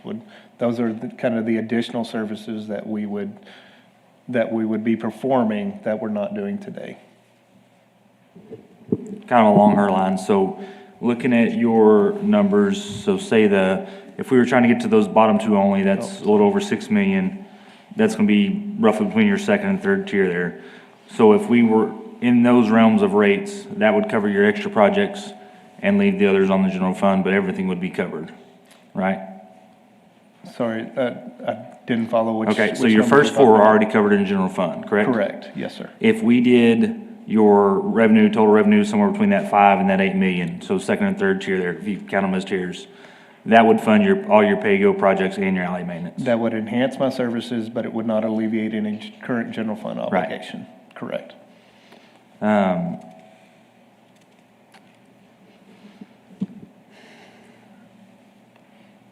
Who is the consultant that y'all have been discussing with? What is kind of their expertise? So Kimley Horn is who we worked with initially on this. They're the ones that set up Copper's Cove and Galveston for sure. I know that they worked on those too, but they were obviously well vested in this. They had a very good understanding of this model and how it works, and were able to walk us through it. So again, it's not a new thing, and it wasn't new to them whenever we talked to them at it. We really had some very good expertise and guidance with real-world application when we were discussing this proposal with them. Do we know where Abilene per se fell in? I don't today. I meant to look that up, but some things popped up last week that kind of got me distracted, so I don't have that number, but I can absolutely get that. Thank you. Patrick, go ahead, Mayor. Just so that the relatively new council people understand, this concept we talked about 3 or 4 years ago. This is not a new concept, but I think it's time that we need to get ready to truly consider implementing it. I agree. See, for all the people that don't pay any property taxes, they should, yeah, the equitable part of it's a great idea. I've got no issue with it. So I did have one more slide, kind of a timeline, again, that duration. Again, if you told me to pull the trigger today, it's going to take us 7 or 8 months to revisit with the consultant, get everything updated, and get you guys a final proposal for staff based on your guidance on where you want to fall within that revenue generation. We would have to finalize this thing and get your approval then of the ordinance changes to get, again, adjusting that budget ordinance so that we can receive that revenue and set up that expense. And then we got to set up the billing in the utilities, so make sure the statements are getting there, make sure that gets out.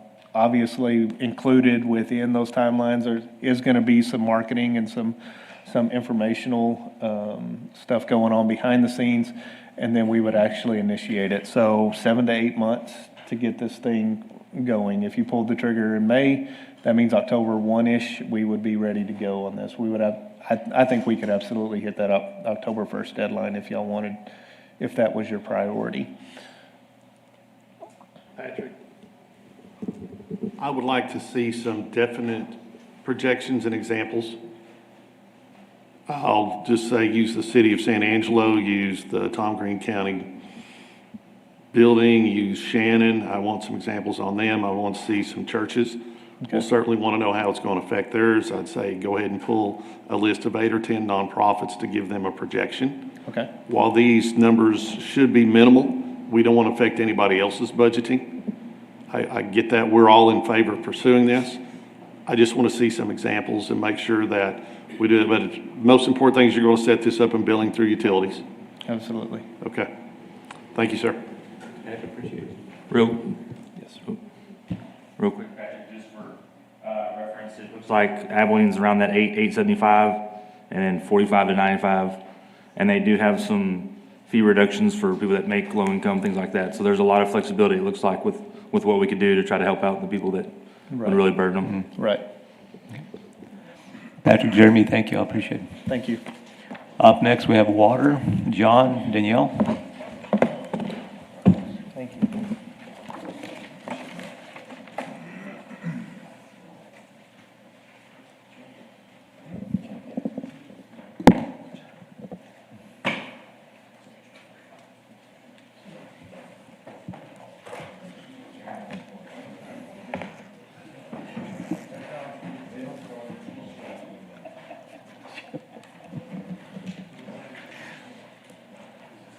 Morning, Mayor, Council. Morning. I'm John Kaufman, Director of Water Utilities, and with me is Danielle Ricks, Assistant Director of Water Utilities, and also over here is Petra Trevino, who is our Administrator of Customer Service. Petra. Can you move the mic closer to you, please? Absolutely. Thank you. Is that better? Yeah, much better. Great, thank you. We want to talk to you this morning a little bit about ways we can reduce some of our costs and improve customer service efficiency.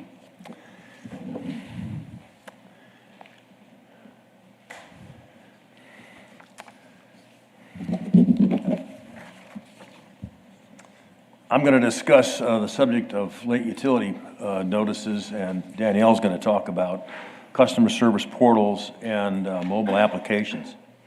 The device you see in front of you here on this picture is the new meter we've been installing for our customers throughout the city. It uses advanced metering technology and infrastructure technology, or otherwise AMI, to enable two-way communication that collects and transmits detailed utility usage data in real time for better monitoring, management, and efficiency for both the water utility and our customers. It helps us conserve water, reduce non-billed water usage, and it is very accurate. In other words, it's a high-tech smart meter that is also a very important cash register for the city and our utility department. And it also creates some interesting opportunities for us. Regarding late utility payments, we have over 36,000 metered customers in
customers, and it damages trust and customer relations.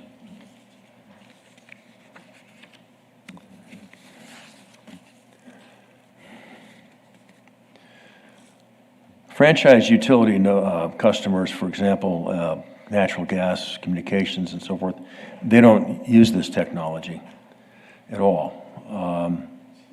Nor do a lot of our other customers, and I've cited a few examples here, Dallas, San Antonio, Austin, Houston, El Paso, Midland, Abilene, and others around the state.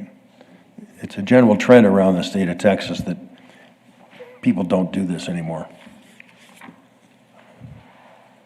We believe the printing and hand delivery of orange card late payment notices should be discontinued.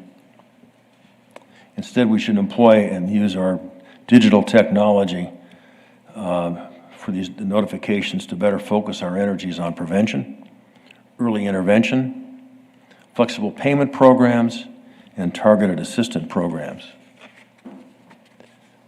It would take about 2 months to implement something like this. We think the benefits of this program is its higher effectiveness overall for our customers, lower costs and risks, fairness to the public health, fairness and public health benefits by keeping people in water that shouldn't be turned off necessarily, alignment with water utility peers, other folks around us that don't do this anymore, and our field meter staff can better focus their attention on things that are backlogged, like they're not getting done, like backlog leak reports and so forth. We just think that this is a policy that should end, and we should move forward into the technology age. So we would ask for your approval of this. Yes, sir. Just a real quick question, and maybe this really goes back to Daniel. Council action has approved this internal policy change. Do we have to wait till we finish budgets in order to do that? No, necessarily not. It can be done during the year at any time. So I think we ought to bring it back to the council sometime in the next couple of months, and let's go through this, and, you know, let's get on the 21st century and do what we need to do. Let's not wait till August. Amen. From the leader of our technology department.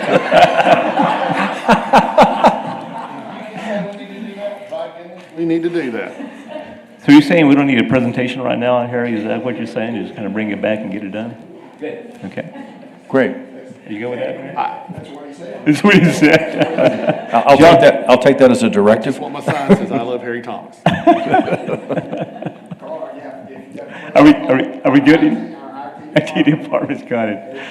John, Danielle, did you have something to add to the?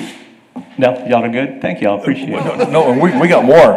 We got more. There's more. You do have one, okay. Yeah, we want to talk about the technology. Okay. Yeah, so the next part of that is the customer service portal. Basically, the goal is to enhance customer service and make our customer service team more efficient and effective.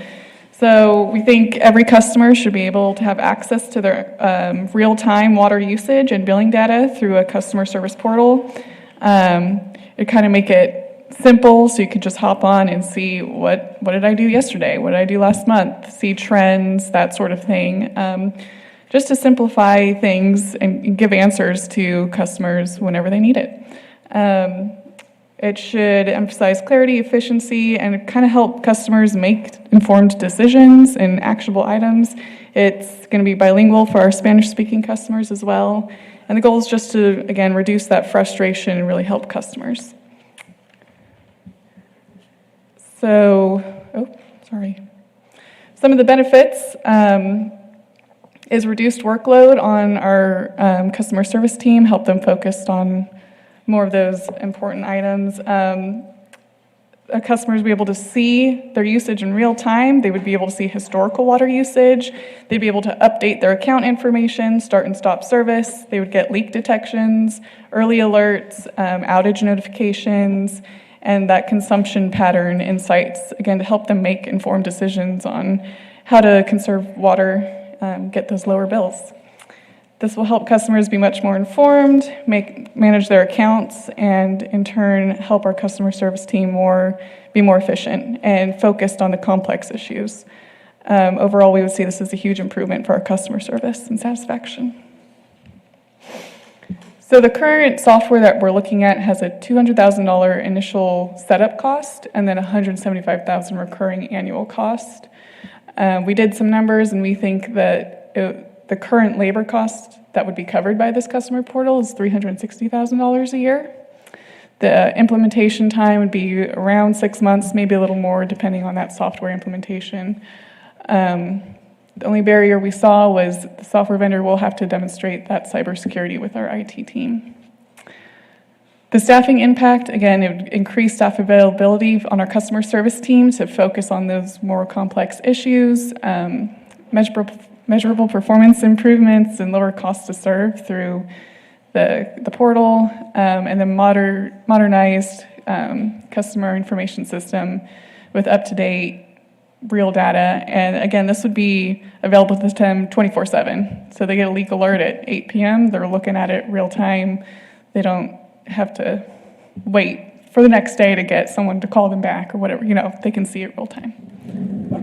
So Danielle, let me just ask a quick question. Current labor costs, $360,000 a year for those services. I go back and I look at John's earlier side on these late utility payment notices of $70,000. Where is the additional $290,000 in savings? Well, you want to implement this, and you say the current labor cost to do this is $360,000. Correct. Okay, so I'm anticipating this late notices is one of the things that goes into that current labor cost, that $70,000 that you looked at. Where is the additional $290,000 that you would have in that 360 number? Well, the $360,000 is what we're currently spending without this technology. Yeah, I understand. And then we would Part of save. that savings would come from what we Both of those, Yeah. right. So the additional $290,000, where is that savings? I'm not sure where you're getting $290,000. Okay, so you got $360,000 that you're gonna take to do this. Oh, okay. You got $70,000 over here that you said if you implemented this portion, that's part of that current labor cost. Correct. We would be, people need to be, there's a lot of work that we're trying to get accomplished that we're not getting accomplished, that our customer service agents are not able to focus on. And that's part of the problem. We need to make sure that they're more efficient in what they're So this is, accomplishing. the 360 is an efficiency if we went this way. Is that what I'm understanding? It's an efficiency, yes, and a lot of our staff work overtime to get a lot of customer service work done. That's what I guess I was getting at, and Yes. I wasn't clear enough. Yes. So you got the 360, and that is part of your budget. Part of it is overtime because okay, I got it, thanks. Yeah, no, I appreciate it. The other advantage to this, there was a little bit of a discussion this morning about going to a 4-day work week, for example.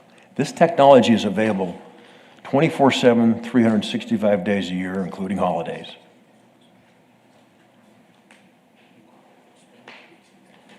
So that's another advantage to this technology. And there's a lot of communities around the state that are using this technology. You've got a list of them here. Go ahead. Well, I'll just name a few. Kaufman, Texas. Rowlett, Lucas, Cedar Point, Leander, Texas, Jacksonville, Fort Worth, Deer Park, Breckenridge, Whitesboro, Georgetown, Midland, Dallas, Austin, San Antonio, Saws. I could go on. We think it's time we entered the technology age. Gotcha. John, I think Karen's got a question. Yes, please. John and Danielle, to be clear, purely for the sake of the listening public, can the two of you address health risks and safety concerns that have been part of the public conversation for the last few years? You can't hear me? No. Do I need to ask it again? Yes, please. Purely for the sake of the listening public, can the two of you address health and safety concerns, which have been very much a part of the public conversation for the last few years? Are you speaking of the water quality, or are you speaking of? The use of the technology. The technology. Well, if we can use this technology, we can be more proactive with our customers in preventing service turnoffs, especially for those who are vulnerable or low income, and work with them more closely on budgeting and planning for their water utility bills. I suspect I wasn't clear with my question. Okay. So the use of smart meters has concerned members of the public, and we hear about it from time to time. Are you Even talking here- about the radio technology? Yes, sir. Oh, okay. I Sorry. misunderstood your question. Yes. I'm not aware of any scientific studies that demonstrate that they're a problem. I've heard rumors, but I'm not aware of any real science that backs that up.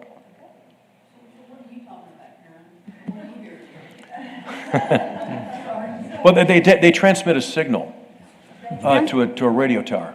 I think there are concerns about fire hazards. The equipment can generate a fire hazard.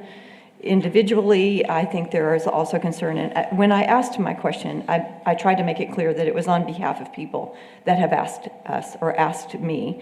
It's not because I have definitive concerns. I'm asking for your opinion as the professional, because these questions have indeed been part of the public conversation for a while now, for more than a few months, more than a couple of years, that people are concerned about data collection, private data collection. People are concerned about fire risks associated with the equipment, and people are concerned with the signals emission, I guess. I think that's what you referred to as. I don't believe there's any fire hazard whatsoever. Okay. Karen, how about, it's not just I believe, just research it. John, look into it. We'd be happy to research fire hazard, Okay. but we're not aware of anything with these Yeah. things. I've heard talk in the past about radio signals, but these are outside in people's front yards in meter pits. They're not in the house. They're not in residences. So I don't know that there's a particular danger, but we'll certainly look into that. Yeah, real quick, John, just going back quick to the labor costs, are you foreseeing just an efficiency gain, or are you foreseeing to actually be able to drop FTEs in the future? I don't know about dropping FTEs in the future. I guess that's a possibility. You never know. In other words, what we would probably, if that was possible, I would recommend that we do it by normal attrition. So you guys, we see some labor costs. That's what, right, are we gonna be able to cut that labor cost and it'll pay for itself, or is it, no, we're just adding 200,000 to our budget every year? I think a lot of that is related to overtime costs, and part of the problem is we're not getting other work done that we need to get done to help customers out. A lot of complicated billing questions and so forth, and educating our public. We got a lot of public that walks in and asks, what's my account number and how much do I owe? 80–90% of our customer inquiries, walk-ins and calls, are what's my account number and what do I owe? That could easily be handled by automation. Isn't it already handled by, I mean, they get a letter in the mail, they get email? They get, I can show you my they water get their bills right now. bills, they get either direct mail or email, but they still ask. I don't know that the people that are coming to ask would utilize the online system either. I would use it, but I also can show you my bill right now. I don't know. I know that a lot of other communities use it and they're very satisfied with it. Okay, thank you. Yeah. Mayor, council, this is an introduction. Really, this would require council action. It'll be something that will be taken before council in the future. Right. So at this point, for the sake of time, we do need to move on to the next item. John, thank you. Danielle, thank you. Appreciate you. You bet. Up next, we have engineering. Zeph?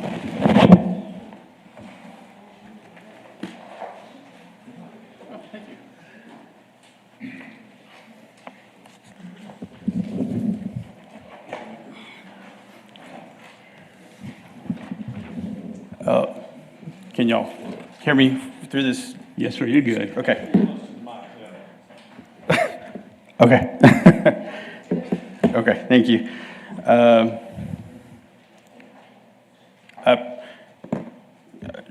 name is Zephyr Mendoza. I'm interim city engineer for the Engineering Services Department. Going to go ahead and focus on our discussion from last time regarding efficiency and process improvements pertaining to going from basically consultant-based to more in-house design. To support this direction, I'm going to show a comparison between the consultant-provided services and internal capabilities, including a cost evaluation based on capital improvement project that we recently are working through. This assessment will kind of highlight our present design capacity, essentially our software tools, our staffing resources, and I also define the department's long-term design strategy, detailing kind of our investments, our resource needs, implementation timelines, and requirements for council moving forward and actions needed. So kind of a quick breakdown on a consultant level. Consultants really played an important part in the current bond cycle that's kind of coming towards its end by helping implement some of City Council's many capital improvement priorities. Many of the capital improvement projects rely on external firms for design services just because they have the sheer volume and personnel to do that. And the city's role at that point in time was more so project management, QA, QCing, helping with the process in advertising bids for those projects, managing through construction phases. Like I said, these firms are typically large organizations. They have specialized expertise, the equipment, and of course, during our peak times that we've had anywhere between 5 to 6 projects occurring at design levels. So there was a lot of back and forth. And then of course, during construction, we have at least 2 to 3, possibly even 4, depending on just how things are falling in schedule. So in the next slide we have is basically our consultant design schedule. So this typical design schedule begins with identifying a project or a need within the city. Afterwards, we go into a consultant selection from the city's IDIQ list, which is a list of, 20 around 20 qualified engineers that we have, or engineering firms. And we go through scoping, fee negotiation process. This eventually leads through going through task orders, a lot of our stuff that we have to acquire POs, get it funded and start moving. So once we get that all done, we start going into kickoff meetings. And this is kind of just establishing how long this timeline is, just from initial concept back down to bidding and construction as I'm going. So 30, 60, 90% once we go through the kickoff meeting with QA/QC from staffing, other stakeholders too. We bring in other third-party utility providers to kind of identify conflicts so we can reduce the downtime in construction. Typically, each one of those QA/QCs takes 2 to 3 weeks. So after we kind of get through that, we go to bid, get the project going and go into construction. But on an average standard cycle for a consultant for a CIP project, we're anywhere 12 to 18 months on the initial scope. Please keep in mind, however, during those processes and design, we often find additional scope, which, increases costs, and it also increases the timeline. So we could end up going past 18 months to do that, and then past that initial consulting fee that we've negotiated upon. So as far as the department is concerned, we're a smaller organization, more internal. A lot of the scoping and fee, the department determines project needs. We reach out to all of our stakeholders, from the public to water department, street department, stormwater, also fire department to outlay some of the older areas if we're revamping those to accommodate those fire needs.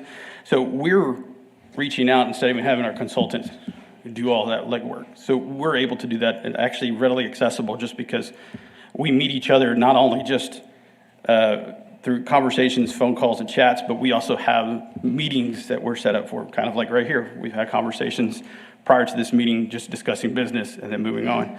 So we take advantage of that time. We actually maintain a lot of our data and records that we hand off to the consultant too as well to start producing the project. So that's kind of where we're at and what our abilities are. So as you can tell, going into our kind of in-house design cycle that we have, it's kind of shortened. We still identify the project. We've already identified the project from our stakeholders in conversations and actually outline our CIPs for future use and trying to fund those.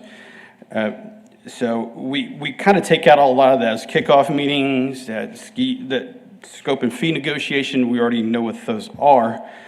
We can essentially, as soon as we're identifying the project, as soon as we get done with the stakeholders, we're typically boots to ground already with surveying, getting information. We've already started that on one of the projects we've been tasked with the water department. Children's Street, we're replacing about 1,000 feet of water line plus and some other items. We're already boots to ground after we had that meeting. So that kind of shows you the effectiveness and how quick we can move on some of these items.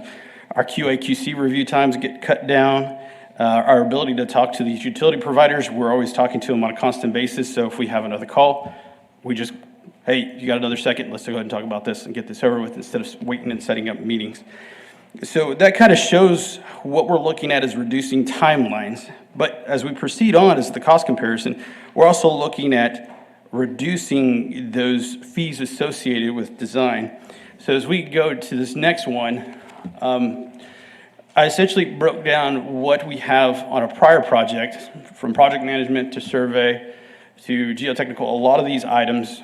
The left-hand column is the consultant fees, and the right one is the in-house design fees. So when taking this comparison into consideration, we took the rates that are listed within the negotiated scope and fee, and then we took our rates, assuming all of our staff was at the maximum pay range and the pay hour for their grade that they have. So within those and going through those, you can kind of see the cost savings on a lot of that stuff. Project management, there's a significant savings there. Surveying, we have the ability to do it in-house. Geotechnical is one of those items, it's a specialty item just because equipment, right? Traffic analysis, same thing.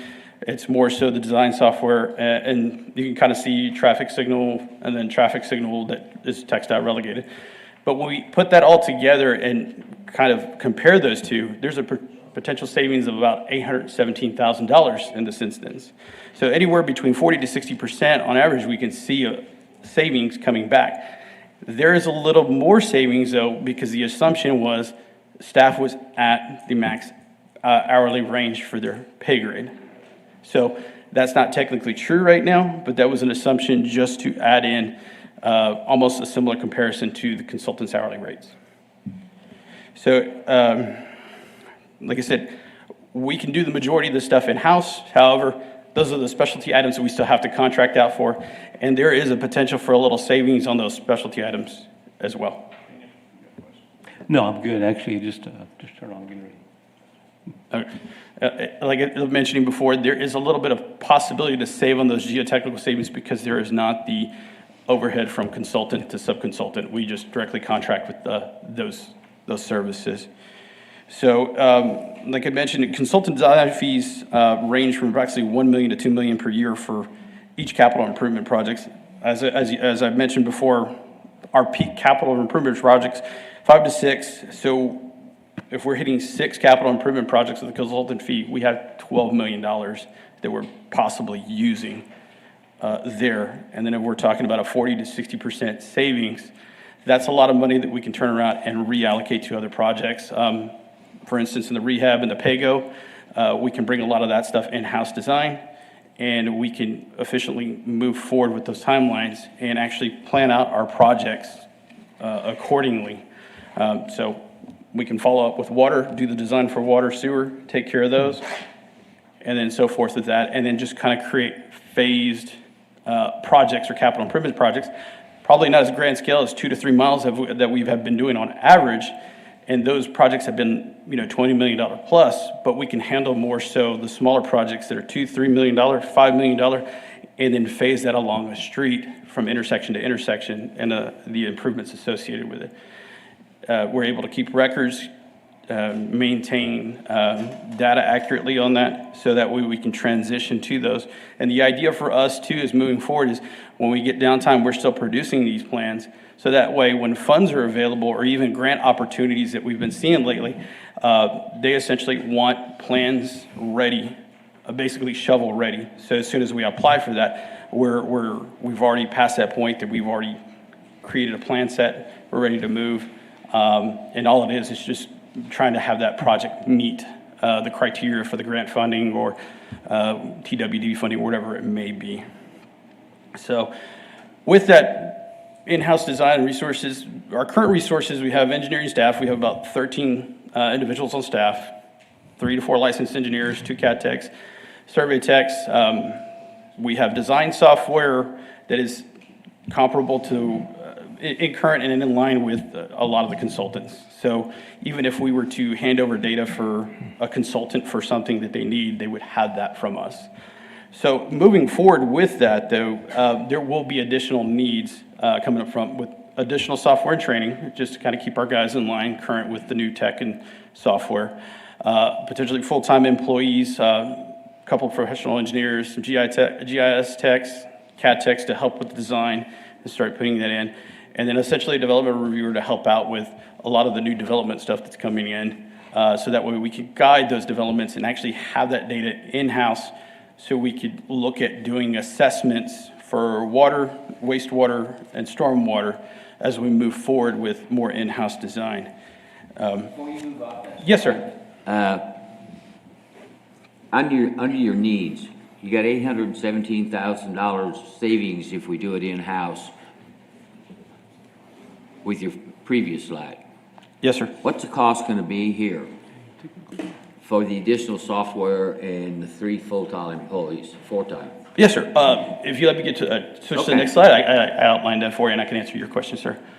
So this is what we're looking at. So additionally, the software and training up front is looking at $155,000.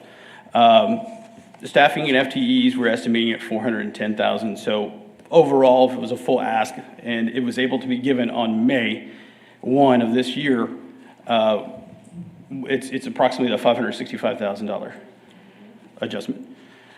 So, or an ask, so to speak.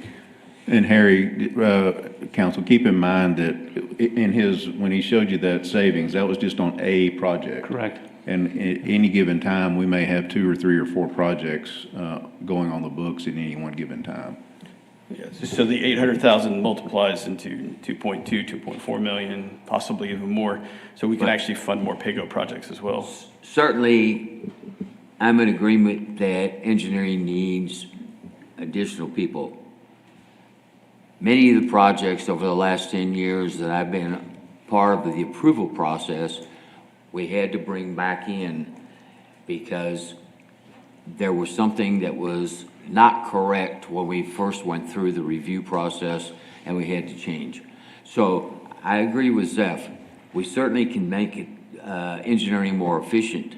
And if he can prove to me that he's got $800,000 savings on all of these projects we've got, I'll be in agreement that we can make this work in-house. So, thank you. Is that, your 5 FTEs there, would they be able to handle the multiple projects? Or is that to handle one project? We're talking about multiple projects within design. So going forward, based off of our capital improvements, we'd go look through with stakeholders, meaning other departments and anybody else that public or anything that we have, and kind of assess the scope of those projects. Please understand, a lot of our projects have been 2 to 3 mile range projects. So Galena, that just recently got completed, Chadburn, which is another one. Galena was something that we could have done in-house, other than acquiring easements for sidewalks. That's the only thing that we're encountering right now that would be out of our wheelhouse, just because we can't have a licensed RPLS on staff. But those are things that we could handle in-house, and a lot of the downtime would be cut. So yes, we could. Are there other cities that are doing this as well in-house that you know of? Yes, there are a few that are doing it. There's typically cycles. When council approves bond funding, there's a vast amount in the pot. And then, of course, you have your drawdowns for the year. At that point, staffing tends to switch back over to project management because we're trying to get a lot of those projects in design and so forth. But typically, when the bond funds kind of are at the end of the cycle and starting to crest down, they start focusing more on the in-house. And a lot of the stuff that we're looking at too is, as Patrick had mentioned, and of course, as a typical thing for water, wastewater, the water utilities department, it's not only it's chasing the old stuff that needs to be repaired and rehabbed. And that's something that the city here has done prior to my tenure here, and a lot of our tenure here is they've done in-house design just to remedy those issues. And especially with roadways too, if we go through and approve the street use fee, it's easier for us to outline that project with the departments, so forth, with us doing the in-house design, obtaining the data, keeping those records in-house, outlining the water, defining which sections are next, instead of, we're doing a 2-3 mile one here, over here, over here. We can clear out neighborhoods, kind of tie in, add, those new pavement structures and so forth. Real quick, and maybe it was kind of alluded to there. So going back to Patrick's operating accounts, is your engineering fees that we're currently paying to the consultants, is that included in his budgets? No, not what you, not what you saw there. And most of this has been bond funded. These bond funded projects that we've done is where most of these expenses have been incurred over the past 10 years. We really don't Patrick in operations doesn't have a separate fund for capital work outside of that. So it has been the bond funds that have borne the brunt. And now, taking that a step further, on the water side, now that has come directly out of the water fund, all of those, because we didn't bond that side of the equation of replacing all the infrastructure underneath the roadways that are being rehabbed. So all of those funds have come out of operating capital, out of the water fund and sewer fund. Zeph, thank you for doing all the work on this and kind Yes, of sir. giving some clearer picture of actually what can be accomplished with more efficiencies and having staffing and the equipment that you need as well. So thanks for putting that information forward. Sir, we will move on then to the next item. Yes, Zeph, sir. thank you again. Thank you. Next up, we have economic development. And Ryan.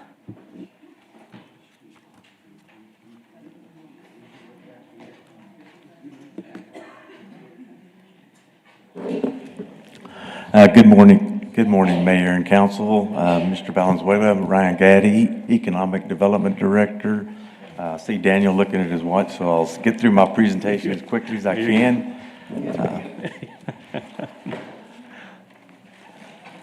At the last workshop, we presented kind of the financial impact at a higher level for the economic development activities that we're pursuing currently.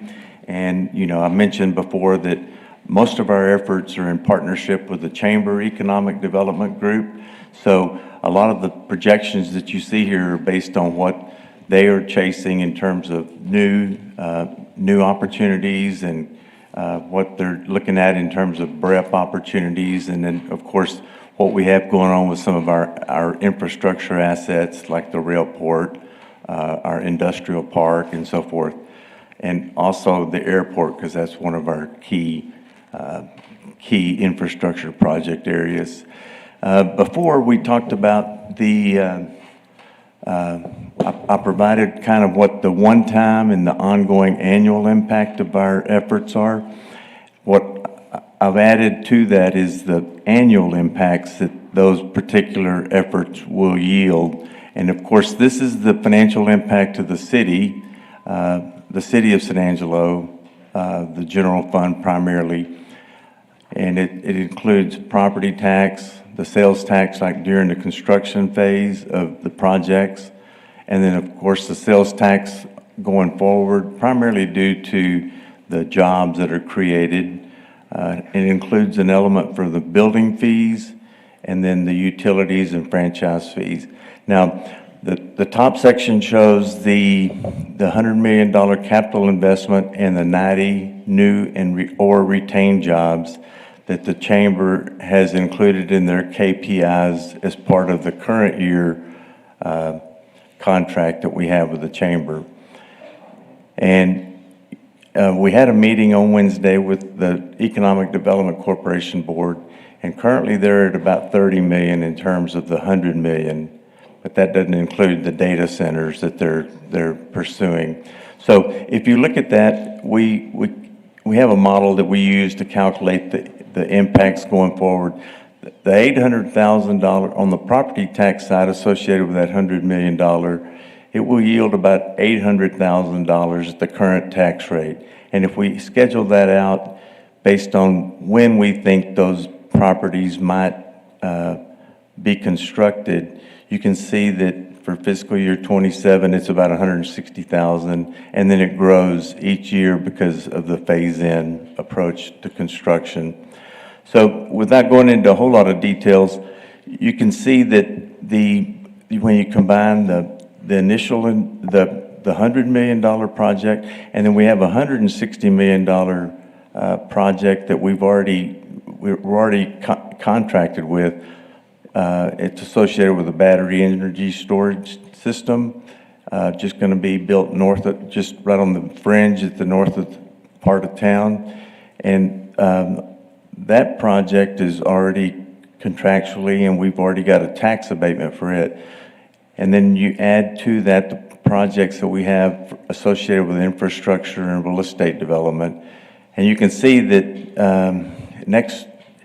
in fiscal year 27, we project that we'll contribute about $635,000 and grow into about $1 million each year going forward after that. So that's pretty much the extent of the revenue opportunities that we're pursuing with the Chamber. And so I'll try to answer any questions that you might have. Mayor, Council? I'm sorry? Ryan? I was talking. Okay. I was asking Mayor and Council if they had any questions. Okay. Is that it? Go ahead, go to the next item.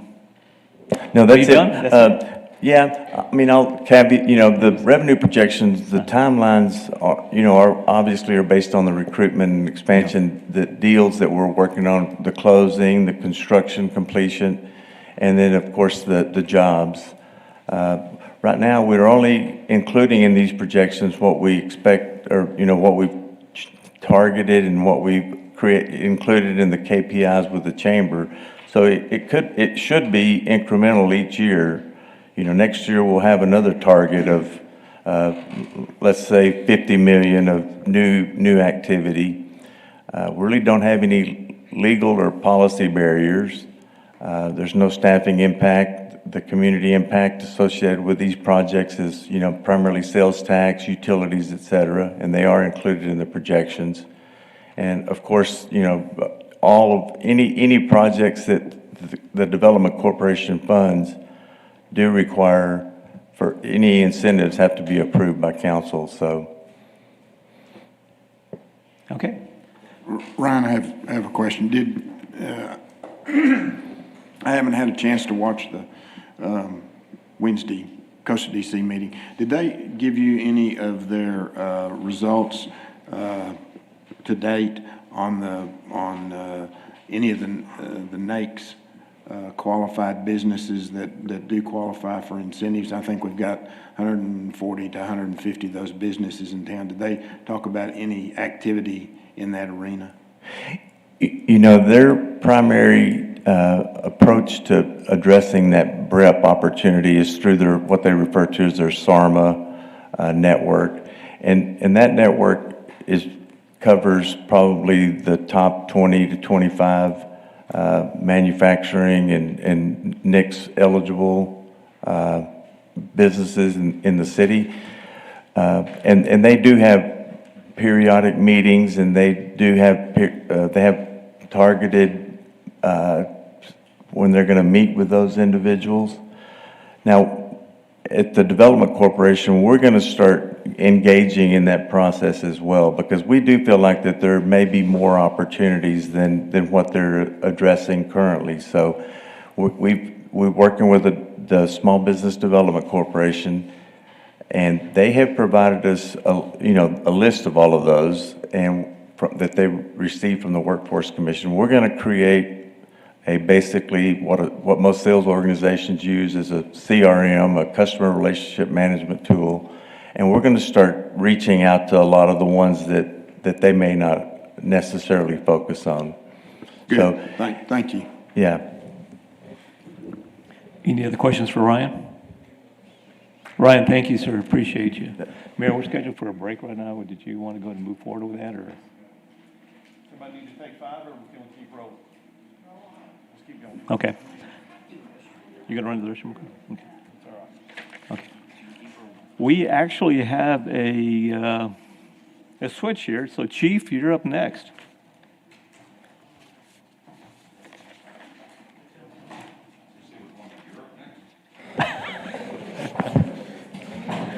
You're up next.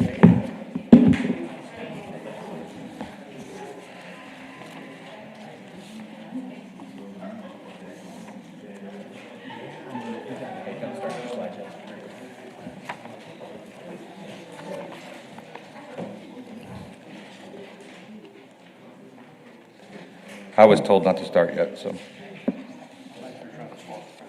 Are they? Okay. Yeah. While we're doing that, I would just want to say thank y'all guys for doing this. Appreciate y'all very much. There's a lot to y'all take time off this, so. Yeah.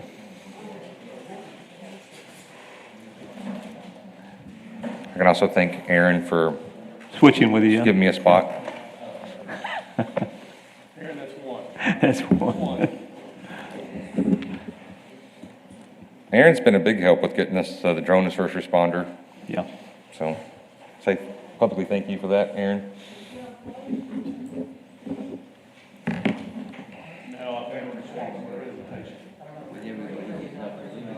Just taking a break, yeah.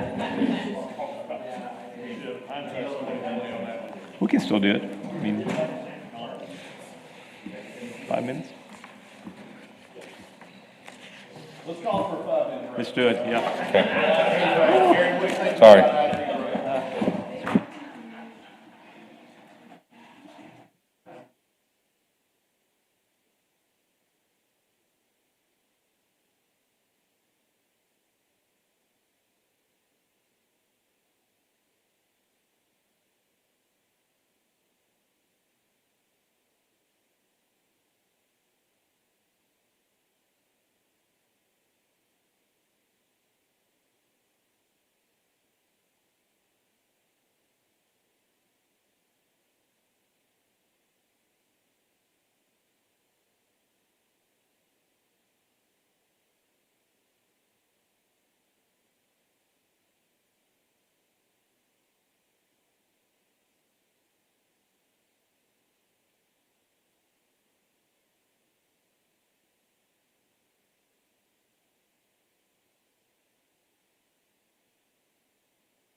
All right, we'll go ahead and continue with the budget planning workshop number 2.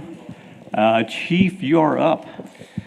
Thank you so much. I, again, appreciate the switch, and sorry for the inconvenience with the slides. The information that you have in your handouts is going to be different than what you're going to see on the slides, and that was kind of we took 2 different approaches. So have that information, it did go to all council members, so there's no issues with violations on that. But I want to cover what we've done in the last 2.5 years to offset cost, because we don't really have revenues of any type. So with that, I'd like to get into it. So this is what we're going to be going over is the overview of the San Angelo Police Department, what we've done with cost savings and cost avoidance, and what we're going to be going through with operational efficiencies and what we've done to civilianize different positions. We'll be going through grant and external funding sources that we've been able to bring in over either allocated, secured, or already brought in over $5.1 million in funding. And donations from the public, and both private and business. And we're going to be talking about what we're sustainability, kind of where we're at with that. So in regards to our cost savings, this is stuff that we've been trying to trim everything we can. And I'm gonna relate it into regards to, like, I'm trying to put more guns in the street. That's what I've been doing since day one. I'm trying to get more gun-toting, badge-wearing officers to be out in the streets effectively doing work and saving money where we can. So the first thing we got into is when we took office, we had issue with our training division. Through the partnership through Howard College, we were able to save $100,000. And there's a little bit of redundancy here, so I'm going to go into more detail with this slide right here, and then the next one's will also be covered. So this is where we've been able to save $100,000, and it was just to get it to livability for the old academy. It was going to cost that, plus some flooring that had asbestos in it. So that partnership has given us 2 classrooms and 3 offices at Howard College, with the cost savings to the city.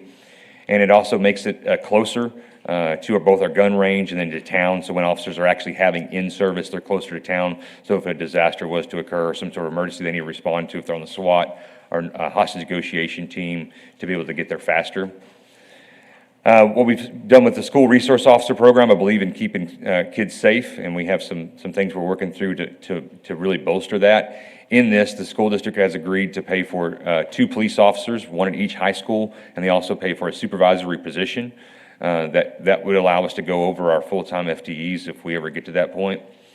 In partnership with a local nonprofit, they've helped give us a location that we've secured at no cost for our drug task force, which is a partnership between our state partners of DPS, our federal partners in both DEA and FBI, and both the Tom Green County Sheriff's Department, which I would be remiss if I didn't say how much that has really been working very well.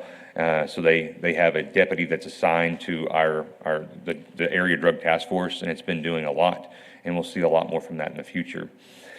Drone as first responder, this is something that we feel like is going to be a force multiplier, and at the end of the month, we'll have our first drone up and flying, which will give us eyes on our target much quicker.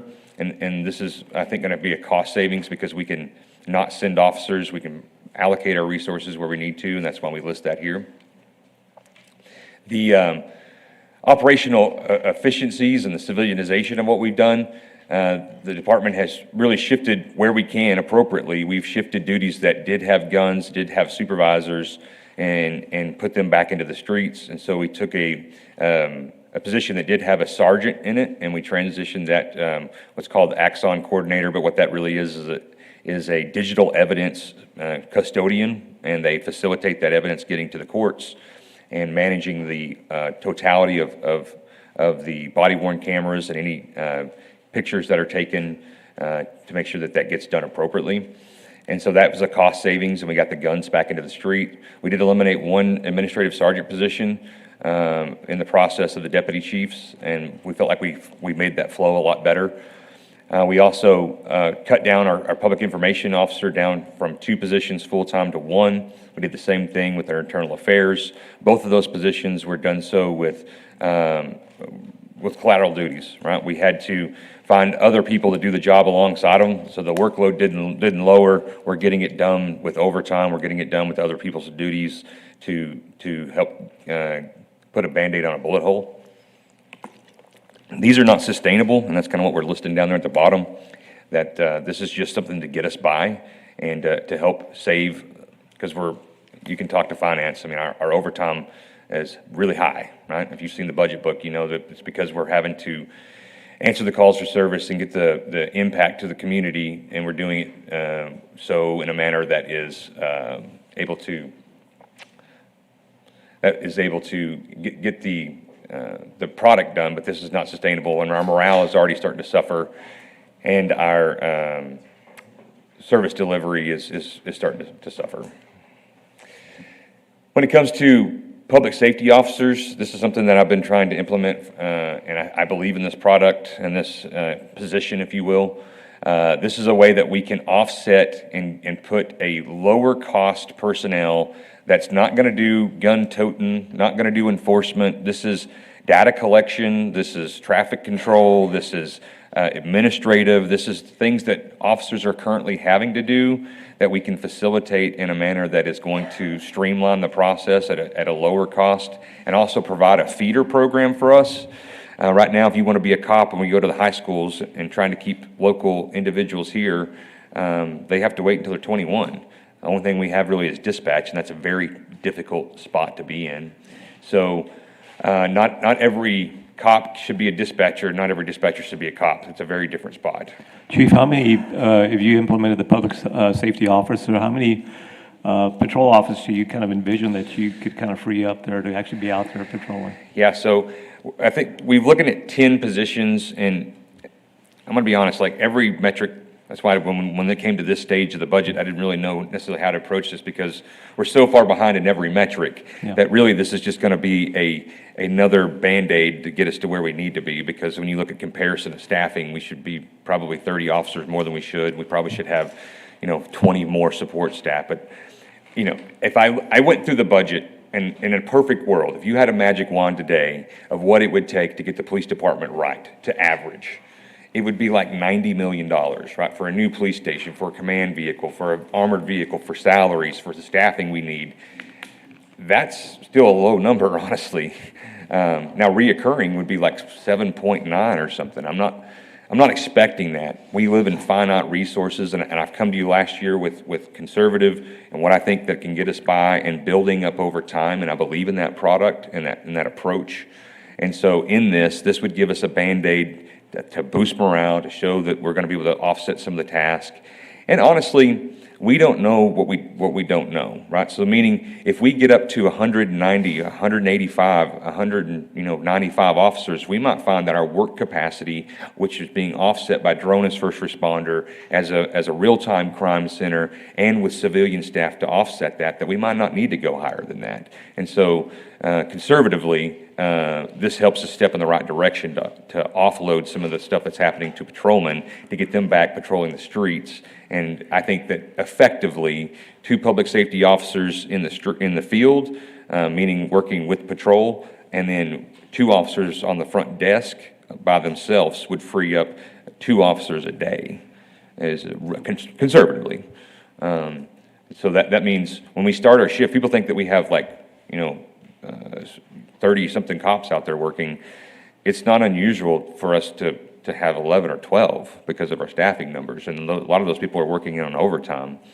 And that's what I guess my ask would be, that when we talk about total needs and where we're at as a department, that just working with y'all, right, in partnership, that I'm asking that we find a pathway forward, that we have a commitment to say, we will keep you at average, right? We don't want to be above or below. We can talk about different who we're going to pick and all that, but that would be, in a perfect world, starting point for this year to say, hey, here's a plan moving forward. Some places do that with stepping. We saw that with Wichita Falls, where I think they did 11% one year and then 11% the next year, but with a commitment to the people to say, hey, we're going to get you to stay at average. No longer just going to get you to average, but you will maintain an average. And I think that that's fair, and I think that will help with our morale and our retention, because people, our way of life is what we're trying to hold on to here, right? And I think that that's one thing that we have to offer far above and beyond any other place is, any other place, and I'm not speaking bad about, Wichita Falls or Midland, Odessa, or Abilene, but I'm just telling you, after living and visiting and spending significant time in other places, San Angelo is the greatest place to live, right? And I think that that's our biggest asset. It's also why the majority of our officers are from San Angelo, and so that's why I think this public safety program would help keep them here. So maybe instead of you joining the Army or the Air Force or something, you join out of high school. And I would like to see us, as we build this out, make a scholarship program where you spend 20 hours working for the police department, and then the rest of the time you're going to Howard College, and we help fund your college, because right now in that partnership with Howard College, you get 18 college credits whenever you graduate the police academy from the San Angelo Police Department. And so in a perfect world, you could finish out your 2-year degree that when you take your oath, you're also getting an associate's degree, which would bolster the product to our citizens and the individual officers and just make us better all the way around. So that's the kind of stuff we're looking for out of that. Does that answer your question? It does, actually. So thank you. I know that you're going to the funeral as well, Yes, sir. so you probably have about another 10 minutes before Yes, we sir. got to get going. So that's in a nutshell that we've looked at ways that we can save money as a city, and this is mainly because when we look at these contracts that we have with Axon, that we could take the airport police, the fire marshals, the city marshals, and the police department, and I think we're kind of transitioning towards having some sort of option for body-worn cameras for animal control, and maybe even some tasers or something to help protect them, that we can take that under one contract and consolidate under an economy of scales and help save money. Some of those are at different times, so we need to work towards aligning those, but I think that that's one way we can do that. For the sake of time, I will email you this handout. That way y'all have this, but this is the grants that we've done. This is the overview of the grants. Here's the list of the grants. We're talking everything from technology to bulletproof vests to actual positions being paid for. I will touch on the Motor Vehicle Crime Prevention Authority. That is positions that we don't have to pay for, that the state is helping us pay for, and we're seeing dividends throughout the region. We just yesterday helped Crockett County recover a stolen vehicle. They're also helping support the drone as first responder through a grant.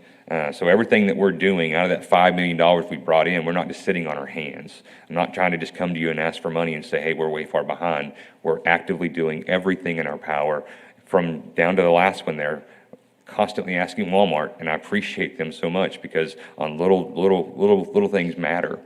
And so donations from, I want to kind of publicly say thank you to Skyline Aviation. They helped step up big time, and they gave us a donation to help get our pilots trained for the drone as first responder. Another big support goes out to the Back to Badge, because all the volunteers and people associated with that give us money pretty annually, and we use that from everything from officer wellness to equipment that we might not have budgeted to gym equipment has been big to help bolster the betterment of our agency, and that's been at no cost to the city. This is basically, for the sake of time, I'm going to leave that there. But we've saved money every way we can with partnerships. We've done it with selling old guns. I feel like we've nickel and dime everything we possibly can. But that's the main purpose of this slide, is to shared resources with the Tom Green County Sheriff's Department. We're working with the Concho Valley Council of Governments, and we're doing everything we can to consolidate and save money. Sustainability, and this is where I'll kind of end it and get into questions, but sustainability is that we can't keep this pace. I knew that coming into it, and I'm really I can't say enough about our troops. They've gone through a lot, and a lot of hard times, and I'm having a hard time, dealing with the burden of the vacancies, right? That we are struggling to keep the service levels. And at some point, I don't know where that line is, but we'll have to find what gets cut if we keep losing them. We lost 2 officers that just resigned to go out of law enforcement. They were mid-level years. We lost a couple to DPS. We lose them occasionally to the Metroplex, but DPS is our biggest competitor these days, mainly because they're that mid-level position that's making about $75,000 right now a year, and they can go to DPS with that certificate and make $110,000. A lot of agencies are just trying to close that gap to get their top end paid around 100,000 because you're not going to leave your family and go to another academy and lose your seniority for that 10,000. So that's kind of the metric that I have in mind. I'm not a part of the meet and confer process, so I just kind of live on the outside and kind of give my suggestions where I can. And that's one thing that I think that's important is keeping those mid-level guys, not necessarily your supervisors. I want money for them too, but it's those mid-level guys that we're losing the most. And I'll take any questions on what we have here. Travis, I have one. At the very beginning, you were talking about if we could get two people, not necessarily gun-toting police officers out in the public. So if you had those two, say, at the desk, which essentially takes a lot of that admin and that type of work off of them, do you have an idea of what, how much that would decrease overtime?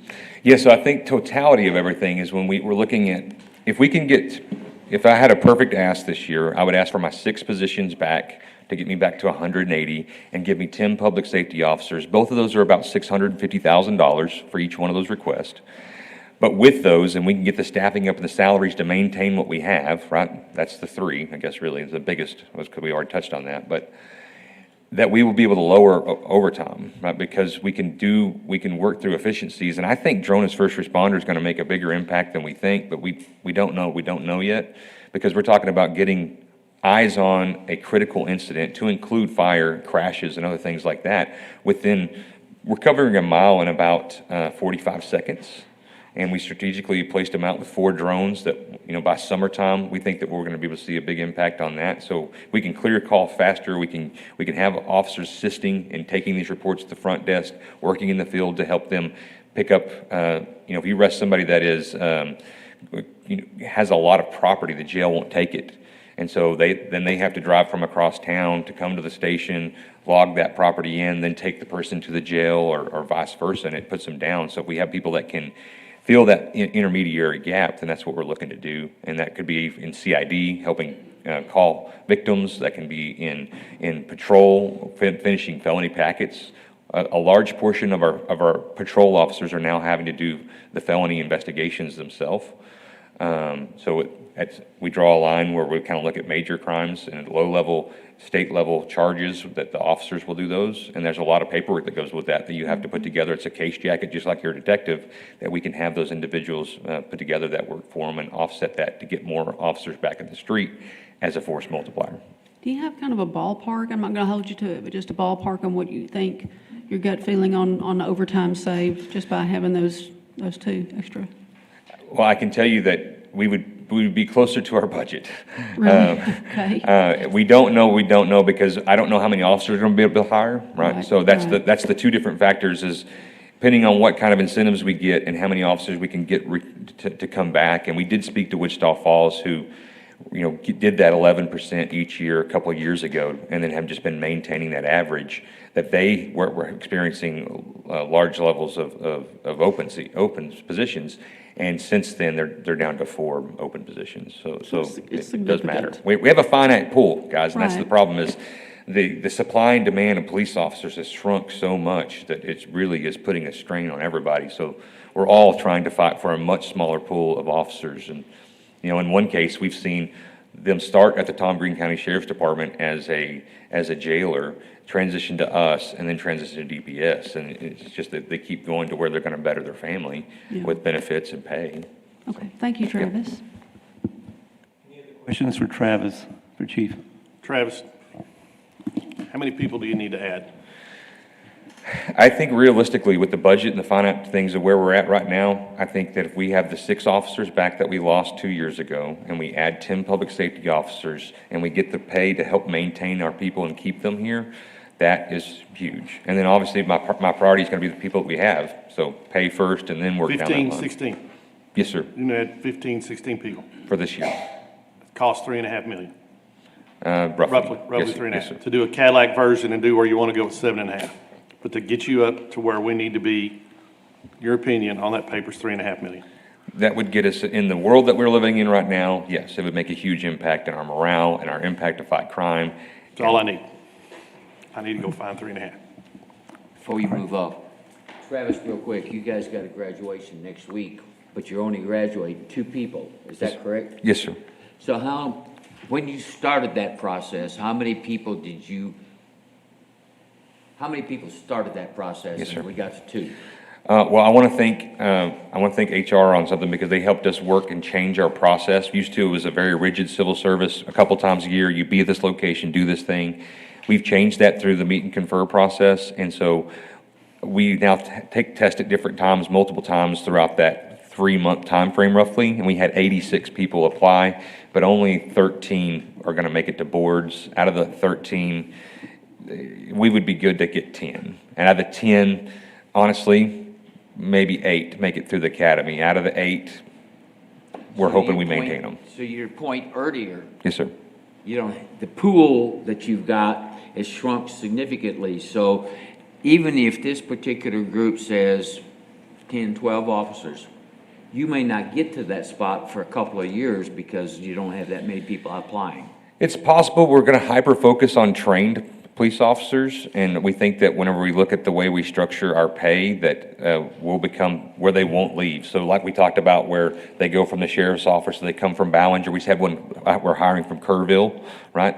That we can become that hub, and then if we're within reason, right, they're not going to uproot their family because they want to be here. They really do. And that's why most of those people we're losing at DPS is because of the such a disparity, and then they can live still in the same town.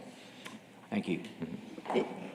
Travis, if you deploy, or if you're empowered to deploy the phased approach to achieve parity in pay, how many years do you anticipate that would take? What did Wichita Falls do? You referenced them several times.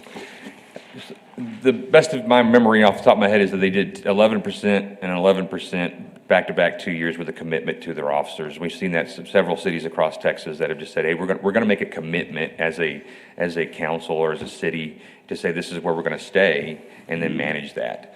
How long will it take to deploy that? I mean, this is the odd spot for me is being, this is really kind of more, y'all have all the needs. Everybody's there. We all have these needs. And I just encourage you that right now, more than ever inside of our department, we are on this weird spot where we're losing people because they're just burnt out. And burnout is real. And so we need something that's going to give them the assurance to say, we're going to take care of you. So that offers hope. Did the city of Wichita Falls ever discuss retention bonuses? Is that the right terminology? I mean, almost every agency I can think of close to our size has some sort of a sign-on bonus for laterals or some sort of a, working with Daniel, we have a deal that if you can recruit somebody and they make it through the academy, that they get $1,000 for that employee to recruit somebody if they make it all the way through. So we're doing stuff like that. I can't speak to what they've done or not done. I'm not sure on that part. I'm sorry. I've been corrected. Patrick says I should have called it long-term incentive bonuses. No, I think really just mainly people want to know that they're taken care of. And I think that if we tell them, hey, if the commitment is for council, whether or not it takes 1 year or 2 years or whatever it is, that we're going to keep you at the average. And we guarantee them that we're not coming off this will be the priority, then I think that is going to keep people. And they know they can see the light at the end of the tunnel. Chief, it's time to run. So Yes, sir. Thank you, sir. Appreciate you. Up next, we have planning and Aaron. Can I get you? Thank you. Good prayer, Daniel.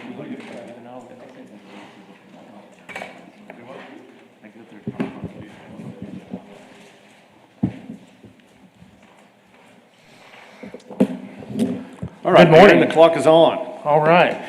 Aaron Vanoy, Planning Director, Planning and Development Services Director. So a lot of folks have talked about what's coming, obviously at the federal level and state level. Laws continue to impact our cities our size when they're really trying to control maybe larger cities in our state. We see federal level that they're cutting CBDG and housing funds. Grants are limited for health and development, property tax limitations. However, we have other things that are coming that are potential for fast growth and large developments. And as always, faster turnaround times are expected by applicants, whether it's for pre-development answers, plan reviews, field inspections. Are they getting the value for the fee that they're being charged? So those are things that hit planning, permits, development services all the time. What do the numbers say? So I took just our inspections for our permits team. And by the way, you've heard about some staffing things today. It's been 34 years or more that someone has been added to planning, development services, and permits, an actual new FTE come in. So that's a very long time. That might have been Charlie's information. You can see she has her arms crossed back there. So I said, if you want to sit up here, you're welcome to. The worst they can do is terminate you, which she's leaving in a few weeks anyway. So in 2025, we had over 10,000 inspections. The International Code Council says you should take 60 minutes per inspection out there in the field to make sure that you're doing a thorough inspection of electrical, mechanical, plumbing, framing, foundation, all of those things. Right now, we're trying to stick to a 50 to 52 minutes, and so that equates to 547,000 minutes. You take away the weekends, holidays, so that leaves 246 days for inspections. We have inspectors that go out at 9 and come back at 4. And you say, well, why? What are they doing from 8 and what are they doing after 4? Well, they have plan review responsibility. They have phone calls back to contractors, to homeowners to explain what needs to be done. So that gives 6 hours during the day with 6 inspectors, all that kind of stuff. And so you go through the numbers and they can roughly do 6.8 or 7 inspections per day. So if you go with those numbers, you get out here, and basically it's going to take a lot of time to get out and do those things with those 6 inspectors.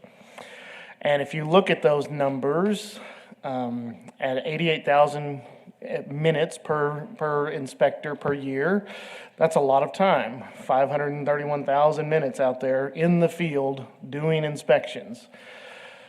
So this last year, if you see that we did 10,500 at 52 minutes each, we went over right at nearly 30,000 minutes out in the field, or 5,000 minutes per inspector.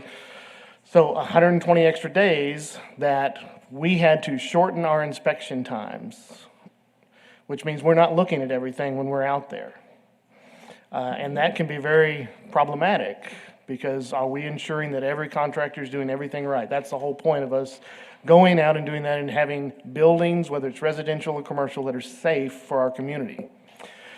We also looked at that meant nobody took a vacation, nobody took sick time, none of that, and that's not true. We know we had people on vacation, and so the numbers really are even worse. So we're probably spending less than 30 minutes per inspection, and that's pretty important. And you can see during the COVID years, when we had high volume of properties being built, it's kind of tapered off a little bit to around the 10,000 mark, but we're still not meeting the 10,000 mark.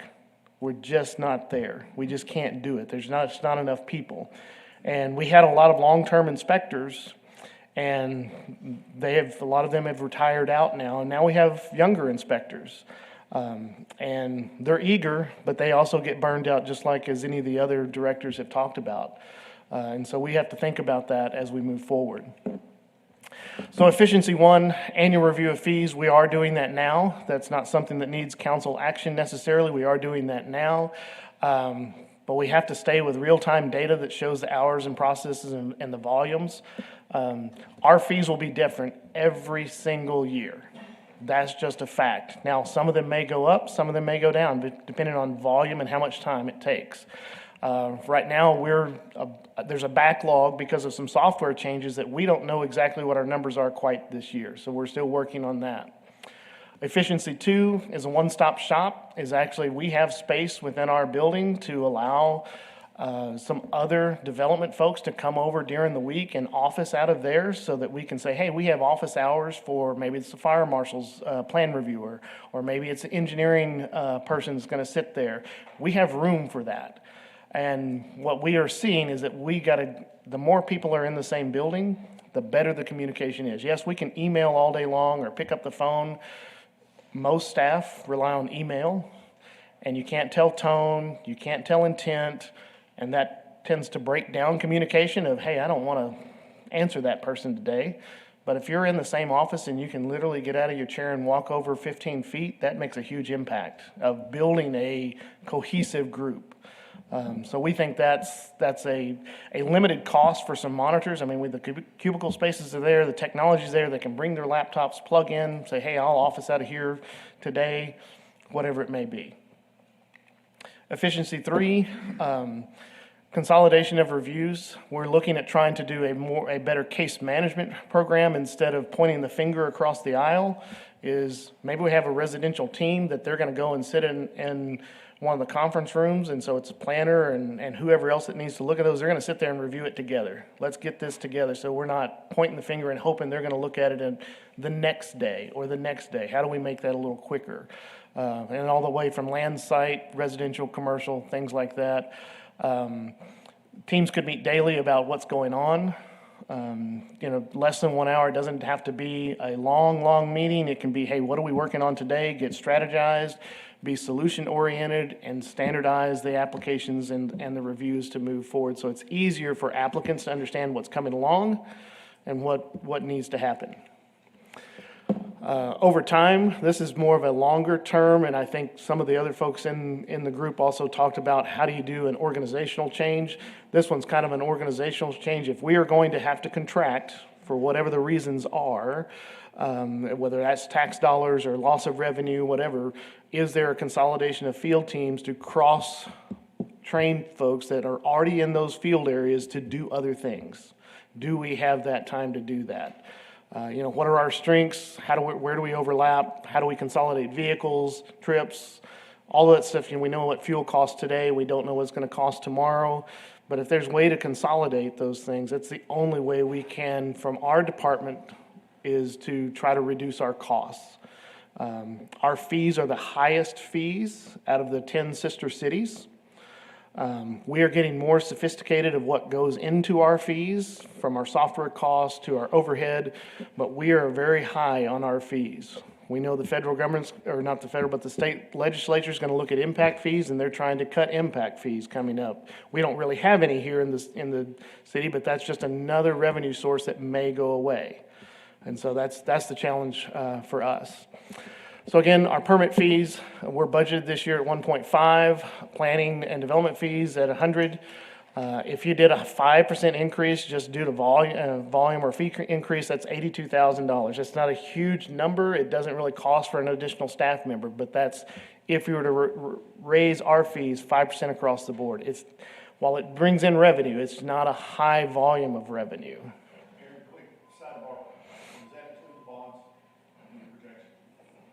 No. The large project permit fees that are coming through, that was not projected at the time when that budget was made. That is correct. So we think for the long term, for our department is trying to find ways to consolidate and maximize the frontline employees. How do we get frontline employees to our customers? While that means limiting leadership, we still need to work with leadership to create consistency and solutions for the front and build a working relationship with the community. And really the salary savings come from paring down over time. And I heard somebody, maybe that was John, that talked about attrition. That's probably one way that would happen, is over time we would go through attrition to try to reduce the volume. If there's consolidation, we have to, all right, what are our strengths, what are our weaknesses, and can we satisfy what our community needs from our department by doing that? With that, I think that is the last thing I have, Mayor. Is there anything else, questions that y'all have? Unless I missed something, your efficiency 2, the one-stop shop.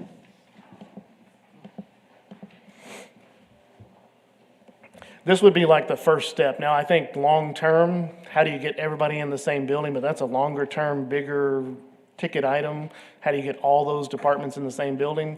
That may come in a 5-year plan, but in a short term, you could have staff come over certain hours of the weeks that they office out of there. And so when customers come into permits and say, hey, I really need XYZ, well, we can give them the option. Well, we can send you to their building, or we can schedule you an appointment. They'll be here on Thursday at 1 o'clock.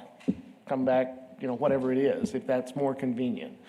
We do have, we send staff, or not staff, but citizens back and forth all the time. We do have citizens that struggle sometimes of finding where to go, and so we're just trying to, and then it comes back to our internal communication that we're all talking the same language. What other departments are you meeting, just if you Well, don't I'd say mind? primarily would be fire prevention when they do plan reviews for commercial buildings in particular, site things that would be engineering oriented while they're able to communicate with water utilities on water lines, sewer lines, operations with streets and things like that. That would be primary. Occasionally health will be coming over, but yeah. Most of the people in the other building? Most of the people are in other buildings, yes, sir. Again, unless I'm missing something, it seems like there's no cost associated with that. Not a high cost, no. I think there might be some computer monitors and things so that they have exactly what they need to do their job while they're there, because there may not be a customer for a while, so can they still do their I don't know why we don't, regular job? we don't say today, y'all just start working on that plan today. Okay, all right. Aaron, have you had any complaints or anything like that with people rolling their eyes, needing to go to a different building or can't get a hold of somebody? Daily. I'm sorry? Daily. Daily. Okay. I'm like Tommy. If that makes it easier, and if it keeps people happy and keeps the ball rolling, do it, is my opinion. But you say that Charlie is leaving? Unfortunately, yes. She's retiring at the end of this month. That ought to be against the law right there. I agree. If we could put that in the ordinance somewhere, that'd be fine with me. Are you going to try to absorb her position, or are you looking to We are, instead of having an assistant director, we are going to be promoting internally for a building official, and then we have a position posted for planning and development administrator. Okay. And then we're looking at doing some other organizational changes that we're working with our human resources department, and of course Shane is helping us with that stuff too. And so we're trying to bring some of that again down, like we've done that in the past. That's how we were able to create not a new FTE, but an FTE that was a leadership role we put into an inspector role. Right. We had another FTE that we said, okay, we've got to have public information requests and GIS help, because our GIS team is suffering and we get so many public information requests. We need a dedicated person to do that. So that lower admin position, that's going to be a lot easier to fulfill than trying to replace the irreplaceable Charlie. Well, she's going to be very difficult to replace. We do have an internal person that has spent many, many years with the city and is a great person that we hope to bring forward and bring into that role. Good. Well, if that's going to eliminate some of the complaints from the citizens, and it's not about your work or anything, it's just accessibility. Yeah. And so I think that's a win-win for everyone. Thank you, Aaron. Yes. Sum it up, number one, thank you for catching us back up on time. Something I want to see as you move forward, I want to see revenue per employee. Okay. I think that will tell you by far who's moving permits. The goal is to move a permit through the process. It's not to hold it and review it. And I think when you get done at that, if you looked at revenue per employee, that would sort some things out as who's really pushing to get things all the way through. I do think if nobody understands it, and I say this for the citizens watching, a fee can never be a tax. And they have to understand that, and that's why your fees change every year. Yeah. Number one, I want to double down. And if you need to put 2 days a week where everybody's under one roof, I would say do it. I'm right there with Tommy. You will solve a lot of questions. It's so much easier. You don't text, you don't email, you put them in one room and you find a solve and you move them through it. I think that's an absolutely great idea. With that, thanks for your help. All right. Thank you, guys. Nice presentation. All right, it's exactly 10:44. We're showing fire. You have less than 1 minute to get up and get rolling. I'm quick. So good morning, council. First of all, thank you all for this time. I know everybody's busy and they've got busy schedules. I have got a lot of information and it's going to be rapid fire. Hopefully we'll save a little bit of time at the end for questioning. We bring to y'all 3 proposals today. And let's get started. Proposal number one is a fall assist program. And this program is addressing a growing operational problem for the fire service in general and specifically in San Angelo. So our department currently provides uninjured fall victim assistance. Somebody falls and is not hurt, they just need help up. We go and provide that service for them at no charge. And that has left a significant number of non-emergency calls on our department. So last year alone, we had approximately 1,184 fall victims, uninjured fall victims, and 75% of those occurred at a care facility, assisted living or nursing home. Non-injured lift assists take the fire engine out of service, so they're no longer available for emergency calls. Okay, these facilities oftentimes have staffing available to perform this, but these facilities are often pushing that workload off to the fire department, and they're also pushing that liability off to the fire department. So what I'm proposing today is if they're going to shift that workload to our department, then we're going to bill you for that mechanism. I am not proposing charging our citizen at their private residence if they have fallen. We will continue to provide that service. So this proposed solution is to charge these care facilities a nominal fee of $250. So I've looked across, this is a growing trend across the nation, and outside the state is where it pretty much started. And you see prices anywhere from $450 to $750 per lift assist. And I wanted to look internally, discuss this with legal a little bit. We wanted to look internally in the state of Texas. Is there another department in Texas providing this? The answer is yes. Longview Fire Department, which is almost identical to San Angelo Fire Department. They have started this program about 6 months ago, and they're charging $250. And that $250 more aligns closer to our cost of service than a $450 or $750. Yes, sir. You know, I can give this team a very quick training session. I mean, they may need to use, some of his heavy equipment for some of these lifts. I see him back there poking a finger. Yeah, just calling him out. All right. Please proceed, Patrick. I'm sorry. So what do I need to make this happen? Of course, I need city council approval to add this to the fee schedule. So very simple, add it to the fee schedule. I need a billing mechanism, and speaking with finance and speaking with the budget department, we have that mechanism available, and we just need to fine-tune some of the processes. But more importantly is the communication plan. I don't want to show up one day to one of these facilities just out of the blue and then send them a bill. We need to get out ahead of this before we start billing, communicating with these facilities and let them know what is coming. I want to also stress that the intent of this program is not to generate revenue, although that is definitely something that it will do. The intent of this program is to discourage the overuse of our system by pushing off a workload to a department that should not be doing it whenever these care facilities are being paid to take care of their residents. So if you're going to shift that workload, then we're going to bill you for it.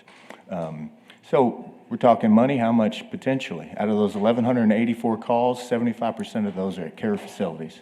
Approximately 800 calls a year at $250 a call, looking at around $200,000 increased in revenue without adding a single piece of capital, a single employee. So, any questions? 3 to 6 months. Is there any way to project what it costs you to kill an engine? So that hour that engine's out of service, there's going to be a lot of costs that you can't really look at, such as if it happens right here at Central, because we have a care facility within their district. Okay, what does that truly cost? Well, we have an unconscious person, a true emergency call right next to Central Fire Station. The next available engine, the next closest engine, which is going to be 3 to 5 minutes away instead of 2 minutes away. Financially, there's not really a cost associated with that other than extra fuel to get there. But I promise you that family feels that cost because now there's a delayed response, okay? And that's just on the medical side. You start talking fire side, a fire doubles in size every minute. Every minute it doubles in size. So you're talking an extra 3 to 5 minute response times for that first in engine. Now we've gotten there behind the bell curve and we've lost that building. So. Good information. Please proceed, Patrick. Approximately 3 to 6 months to make this happen. So, next proposal, this is requesting a full-time employee. So public safety grant specialist, and I put on there public safety, I'm not talking just fire. This is police and fire. Travis came up here and he showed you how many different grants that they're applying for. We have several grants that we apply for every single year as well. I firmly believe that we are leaving a lot of meat on the bone. There are a lot of grants out there that both police and fire aren't even aware of that we're missing out on. And also, there are grants that we are applying for that we are not becoming successful and getting awarded those grants. Why? Although our personnel in fire and Travis's personnel in PD, they are good at what they do. Those are police officers and firefighters that are applying for grants, not a grant specialist. We are missing out on free money out there because we don't have the resources, the time, or the expertise to truly impact it. So the funding opportunities that are missed alone will more than pay for this position. So my proposal is that we create one dedicated public safety grant administrator position. As far as infrastructure, I already have an office for this position, very minimal impact, capital-wise impact for that. But that position would do the grant monitoring, the writing, the submissions, and as anybody that has ever applied for a grant, the heavy lift and the major workloads on the back end administrating that grant, not necessarily just applying for it. Again, what do I need from City Council? The approval of one additional FTE position and the position's design, recruitment, and onboarding. That will all take some time. So what will this cost? Approximately $60,000 to $65,000 a year for annual salary plus benefits. Of course, it's putting it around probably $80,000 to $85,000 for this position. And you saw the list of grants that the PD has been awarded. Fire's got a $12 million grant out right now. The SAFER grant's coming open, which is about a $4 million grant for fire. AFG's coming open. Last year we applied for $1 million. In a very short period of time, this position can 10 to 100-fold repay the cost of it. Again, this is a 3 to 6 month implementation plan. Any questions on that? I have one. Let me just throw something out there. This is another one of these things that I think we don't have to wait until August for. So Daniel's not here, but we got 2 ACM over there. I think these fall assists and this public safety grant is something that we could bring back to the council before we go through the final budget. So you heard me say it. I've been told that the council person can put something on the agenda. Let's put these two on the agenda before we come back in July or August for this. Okay. Patrick, on this grant writing piece, and I understand you've got firemen doing that, but do you think it requires someone with that knowledge that you have in your department to be the one to apply for that grant? What I'm going at or looking at is if we had a designated grant writer or two citywide, and that's a Vanessa question, that could do that, for all departments, or does it require that special knowledge that you have? So, yes and no. Operations had a grant writer, Jen. Incredibly successful position. That's what I based some of the salary figures on.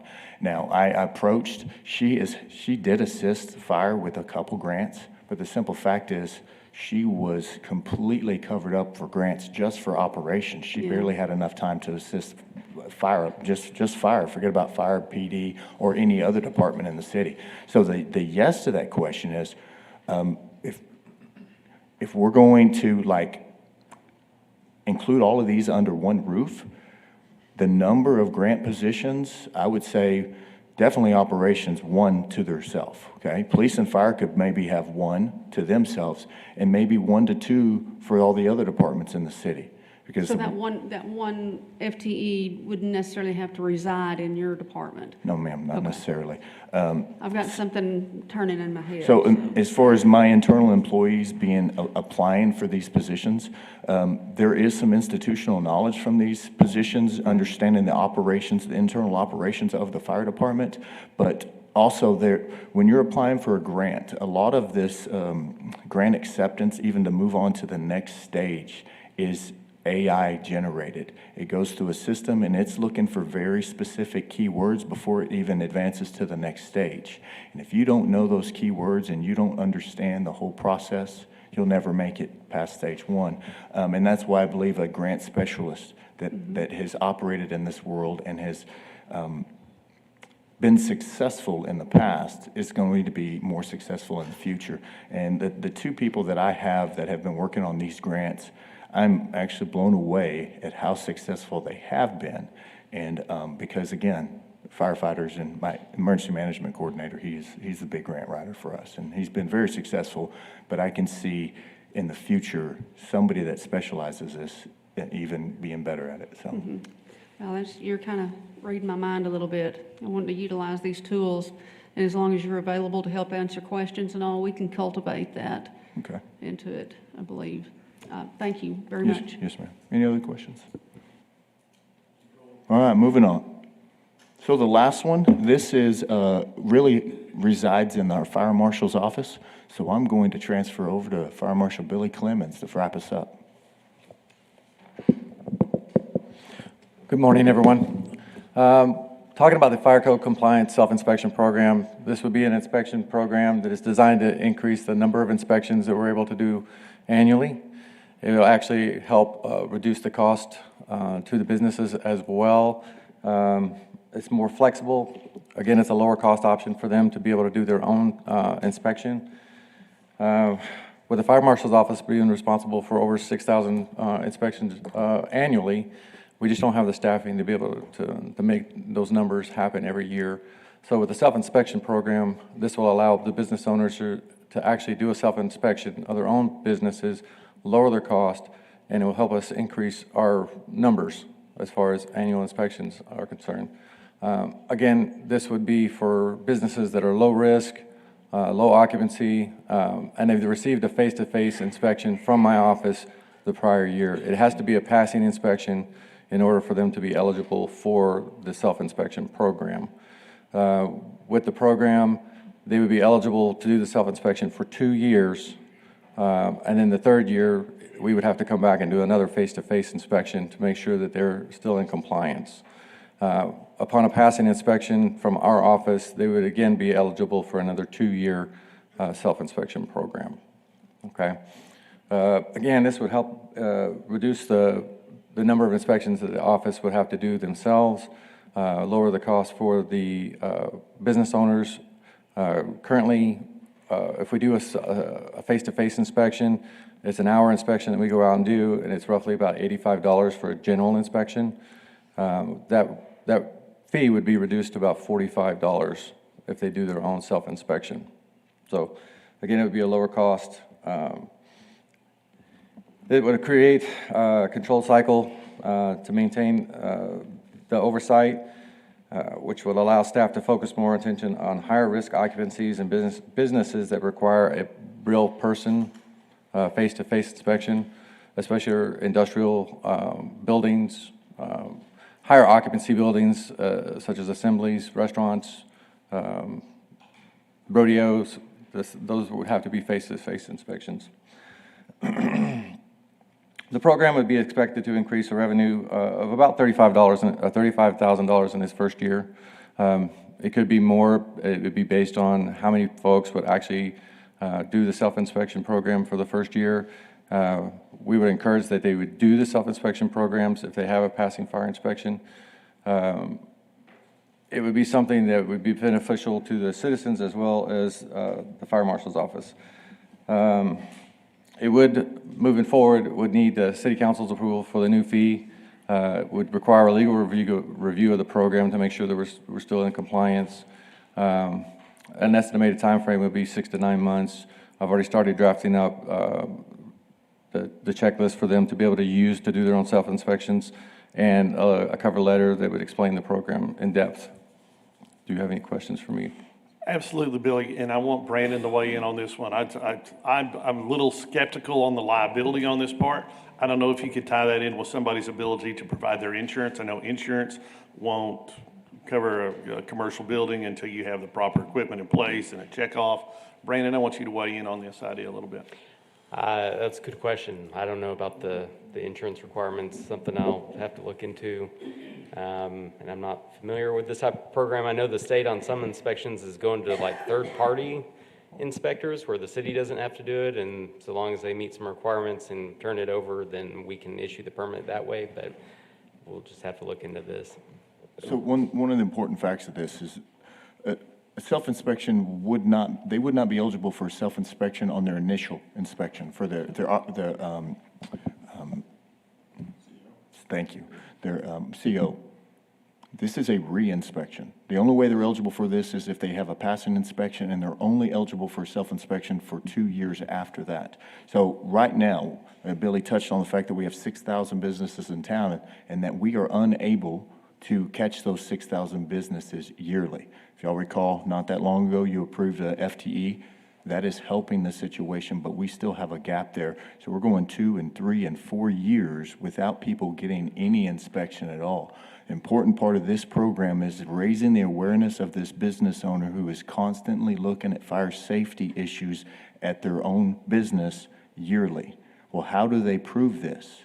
They will have to upload videos and pictures to validate that that they are doing, that they are claiming that their exit sign is properly illuminated, or they have an in-service fire extinguisher. They will have to upload picture evidence of that. So, and there's a lot of nuts and bolts of this program that we have to figure out. This is the 1,000-foot view of a program that we've seen starting to kind of take off across the state. We've drilled down in that one a little deeper than what we probably need to go to today, but I would say the principle of it to expedite the process is certainly encouraged. Yeah. Okay. Again, this is going to be for low-risk buildings, businesses and mercantile mainly, that are low-risk, low occupancy levels. Again, they're just going to be checking exit signs, emergency lighting, things that they are supposed to be doing every month anyway, but they will be doing it on an annual basis to make sure that they're still in compliance with the initial fire inspection. But again, it's something that we're still in the infant phases of this program right now, and I'm still learning the ins and outs of the program. But again, I think this would benefit the city, helping us gain more inspections per year, and it would benefit the citizen as well, as it would be a lower cost to them every year. And again, they still would have to have a passing inspection when they do their self-inspections. If they notice that there's any violations, then it would require a face-to-face visit from us to follow up on it. So they're still going to maintain that compliance, even with the self-inspection program, because if they have any violations, we're going to send someone out to actually validate those violations and then have them corrected. And then once they pass that inspection, they remain eligible for the self-inspection program.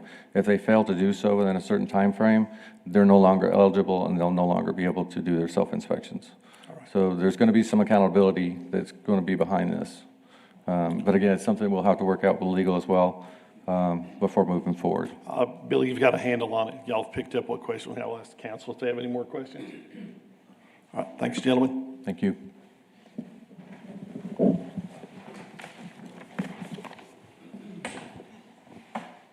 Parks.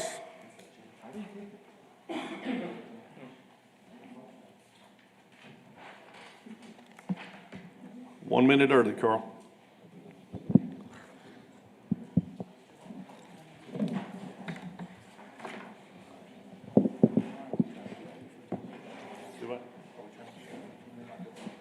You ready? Go and try to keep on time. Okay, we're just trying to get it to as fast as we can. All right, Carl. Carl White, Parks and Recreation. So much of this you've already seen before. There are some updates, so I'll cover those updates. So the intent is how can we financially benefit the city in terms of additional revenue and reduced expenses? So in summary, we're looking at about $153,000 from new fees and increased fees. And in terms of potential cost reductions, about $360,000 for a net impact of over $500,000. There's other opportunities that we'll cover during this, and we mentioned before in the past. Looking a little deeper, but I won't go into the details. Fort Concho's looking at additional revenue of $40,000 from general admission rates, Christmas at Old Fort Concho admission rates increases, modest building rental fee increases, and from an additional $25,000 from the state building rental income. And Fairmount Cemetery, some modest increases. Started a new fee for installation of outer burial containers. Chairs only services, usually this services includes the tent and a full setup. This would just be for chairs. And then flagging of all the spaces, anytime we have to go locate a space for a burial. For a total of about $11,250 in new revenue. It's not much, but it's something. One thing we mentioned the last time is the opportunity to benefit the cemetery in the long run and extend its life for the next few generations, is to take advantage of the building that we acquired, the Kelly Moore Paint Building, renovate that, consolidate the office and maintenance facilities into that building, sell the existing office space and land, and then convert the existing maintenance space and the property 1.5 acres behind the cemetery that we had acquired for the new office building, vacate those spaces and to create 1,400 additional burial spaces. We estimate that at current rates would generate more than $7 million in revenue, extending the life of the cemetery. Renovation costs are estimated at $500,000. We could recoup some of that from the sale of existing office and land, as well as designate some revenue either from burial sales or from perpetual or from perpetual care to pay back that loan.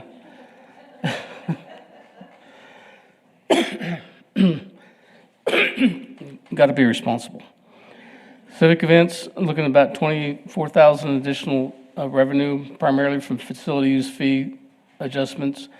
Ideally, we'd like to kick that in before October, ideally after we finish the improvements at the river stage, which should be wrapping up hopefully next month. And then a small increase for increased rental of the Paseo pavilions. In terms of reductions for civic events, we're currently losing money on our linens. Oftentimes, we use the linens and have to clean them. There's a cost to that. And we don't recoup the cost of that from a lot of city uses. So we're looking at kind of slowing the bleeding with that, with a new proposal from transitioning from a full linen rental program to a limited in-house linen inventory and cleaning those as needed. That would help us with about additional $6,000 to $10,000 in not losing that cost. We wouldn't have that cost, so would not bleed as much. And then reducing expenses by losing one position because of the loss of the Coliseum. Recreation, a series of new and adjusted fees, summer camp fee increase, youth basketball individual registration fee increase, sports complex rental fee increases, registration increases, and then at the pool, when we have pool parties, we have a deposit now for the cleanup. It hasn't really worked that well, so the idea is to convert that cleaning deposit into a cleaning fee.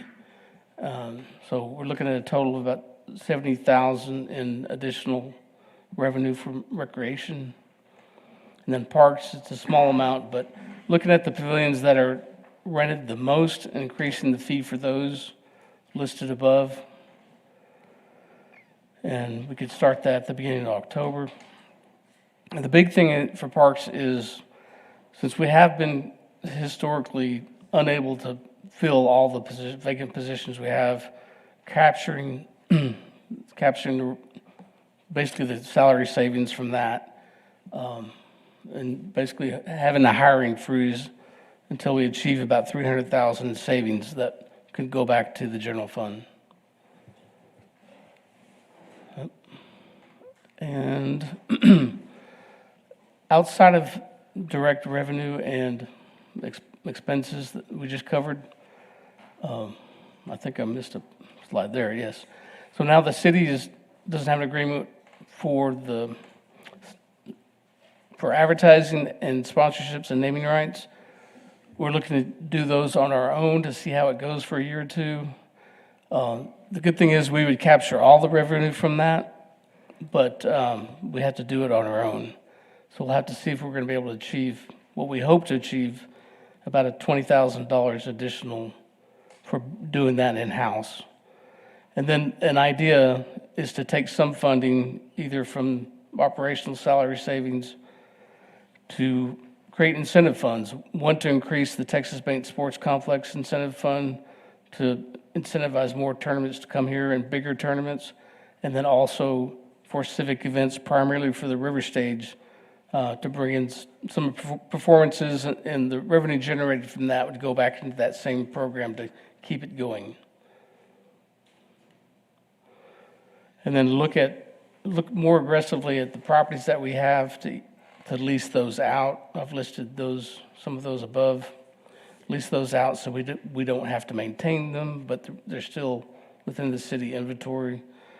And then, as much as possible, create deeper park adoption partnerships like we've done with the Rotary Park, where they come in and help do some improvements and make that more viable park for the public to use.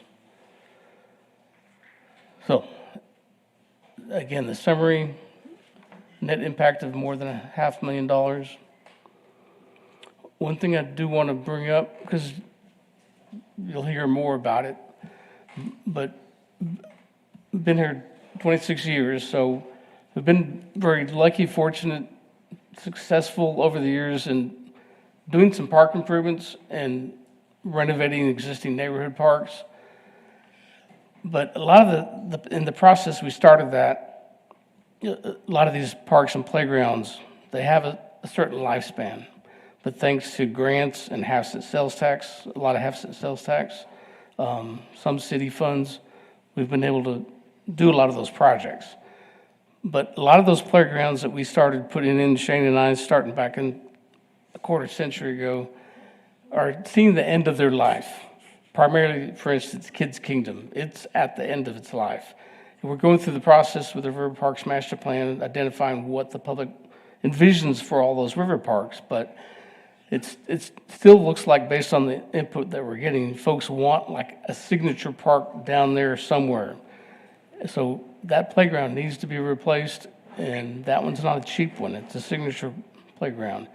So folks our board primarily wants to look at trying to identify some funds to replace that here in the near future. I'm talking next year or two. And all the other playgrounds that we put in a quarter century ago are getting at the end of their life. So we needed to identify some funds, whether it's half-cent sales tax, city funds, grant funds, private funds, to start replacing those playgrounds. Questions for council? Patrick? I know it wasn't too long ago, but how much did the Rotary help on that one park?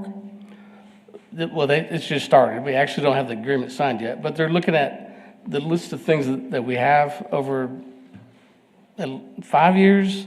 It's about a value of over $100,000 of improvements. Okay. Yeah, it'd be great if we could get more of that for all of our parks. Work on that. I know that's kind of part of the sponsorship part, is if we could work on having those sponsored, kind of like the old adopt spots, things like that. Right. Is there any, I didn't see any mention of it, the north side park that got flooded, is there anything in the budget to make that an actual park? Should we do any of it? Lakeview, I honestly don't recommend that we make it a park. I think we should keep it an open space. It's going to continue to flood. Anything we put in there is going to get flooded. Right. So, but east of Bryant, west of Pollyant, there's not really a park then? Right. And we have had conversations with the school district. One ideal location for a park in that area would be the old Lincoln Junior High site. Most of it's already been torn down. I think just the gym and a few buildings are left. But there's plenty of space, and it's an ideal location for a neighborhood park for that neighborhood. Isn't there that one on San Jacinto School? Don't they have one off of,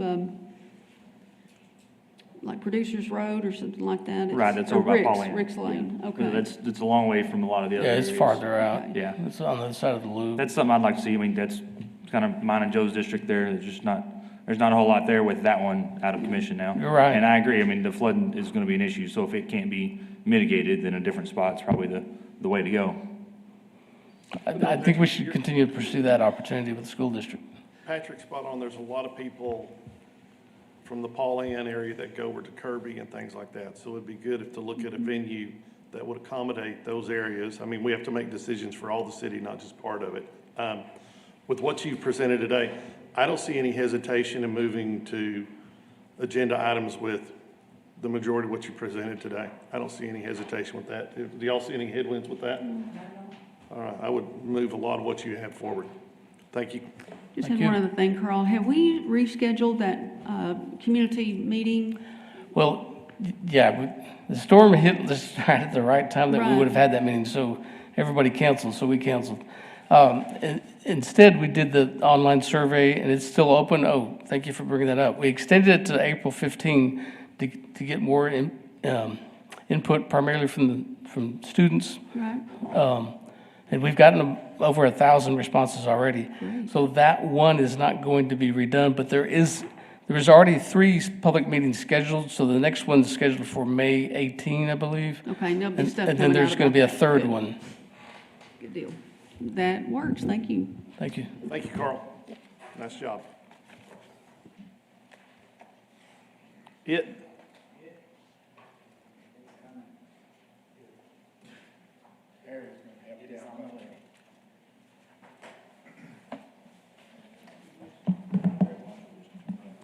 Where's my clicker? Have I got it all in right quick? Are you hungry? Let's take 5 to grab the sandwiches and come back, but I want to keep this rolling. I want to be done by noon.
I'm ready. All right, Bucky Hasty, Information Technology Director. So one of the biggest expenses that my department deals with is the cell phones, data plans, internet, VoIP, and landlines. And through this process, we were able to kind of find a way to save the city quite a bit of money with our current service plans. So that's just an overview. That's the slide y'all saw last time of what we deal with, staff administration time. We got to build those out internally. We got to do a lot of reporting. And we started this by looking for a software package to help us manage this because we have multiple carriers that we deal with. And we thought there should be some kind of cloud-based service to unify, or not to, yeah, to unify just one pane of glass for us to look at. And we stumbled upon a carrier that actually offers this service. They basically just resell the cell and data service. And, since they buy it in bulk, you get a better price on everything. By getting this software, by utilizing this carrier, it comes with the portal software. So we'll be able to put and access all of our data plans and cell phones into this portal. And it's going to, we anticipate it's going to slash administrative task time by 10 to 15%. And that's not going to be just for my staff. Accounting helps us bill these services out to the other departments. We need to charge those out to where they belong. There's not going to be multiple invoices that need to be gone through. There's going to be all consolidated onto one report by this portal. And how it benefits us administratively is the plan management, the provisioning, support calls that we get. But yeah, the biggest thing is the activations and getting new phones and hey, I want an iPad for this, I want a new device for that. It's all going to be managed under this one platform. And there's a lot of other neat stuff that I won't go into detail that it can do. I'll just get down to how much we're going to save with this consolidation. So for the affected lines that we're going to move over in the beginning, we currently spend about $231,000 a year. Conservatively speaking, we're going to be able to shave 10% off of that with a savings of $23,000 annually. One of the things that we require on all our devices, it's on all y'all's devices, whether you know it or not, is mobile device management. And it's, it's where the big brother's watching. We're big brother in this case, and just keeping our information safe and keeping your phone safe, and if it gets stolen, we can wipe your phone remotely. It won't have any data left on it. Anyway, that costs. It's $20,000 a year that we have to pay a vendor to do that. With this portal, we discovered that getting a consolidated carrier, they offer that software for free. So we're not going to have to pay an extra expense for that, and that's another $20,000 a year that we can save the city right there. So we anticipate on moving this as soon as possible. This savings is going to come in fiscal year 2027. So this is something we are already moving forward with. Just wanted to kind of share the good news with you. Any questions? You're looking for a head nod on saving us $43,000? I don't need a head nod. I'm going to do it anyway. Attaboy. Thank you. So I have time left. If y'all want to talk about radio waves, I can talk about radio waves. We don't need to talk about radio waves. Okay. I just want you to understand the future. IT is going to drive cities and how people interact with cities. Of course. Traditionally, IT has been ride and drag upon all of it. It's an initiative of everyone that we need to be a smart city. We need to go forward. IT will drive how people interact with us. You need to move to the forefront of what your expectations are. We need everybody to be under the umbrella. You are the person that's going to get the phone call. If somebody gets hacked, whether it's at the airport, PD, fire department, wherever, you're my first phone call. Right. All right? I don't want to hear, they need to run things by you. You need to have oversight. That's all on your shoulders. All right? That's what you applied for. That's what you want to do. You own it. Got it. Bucky, wonderful job. Thanks, sir. All right, thanks.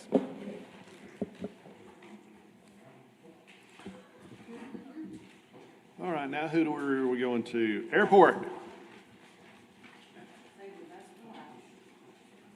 Y'all look at me like I'm going to drag this out for an hour, all right? That's what I hear y'all say. Yeah. Short story long. I like it. Fletcher, don't screw it up. Hello, everyone. Justin Fletcher, Airport Director. Appreciate your time this morning to talk about challenges and opportunities. At our previous workshop, I presented paid parking. Airports rely on paid parking, surface parking, as a significant revenue driver for the airport.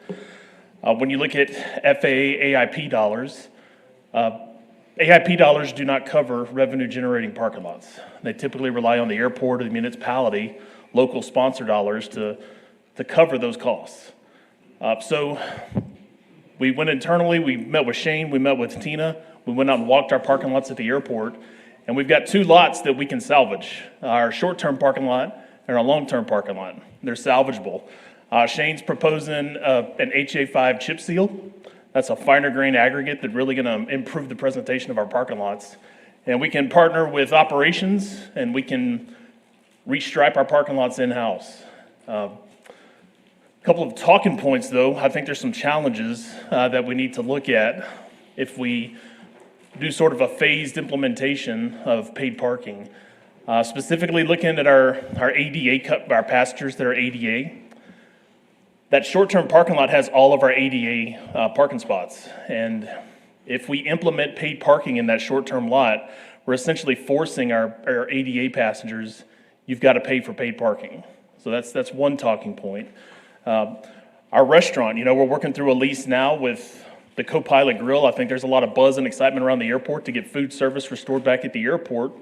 And his business plan is he wants people from the city to come down to the airport, visit his restaurant, and be customers there.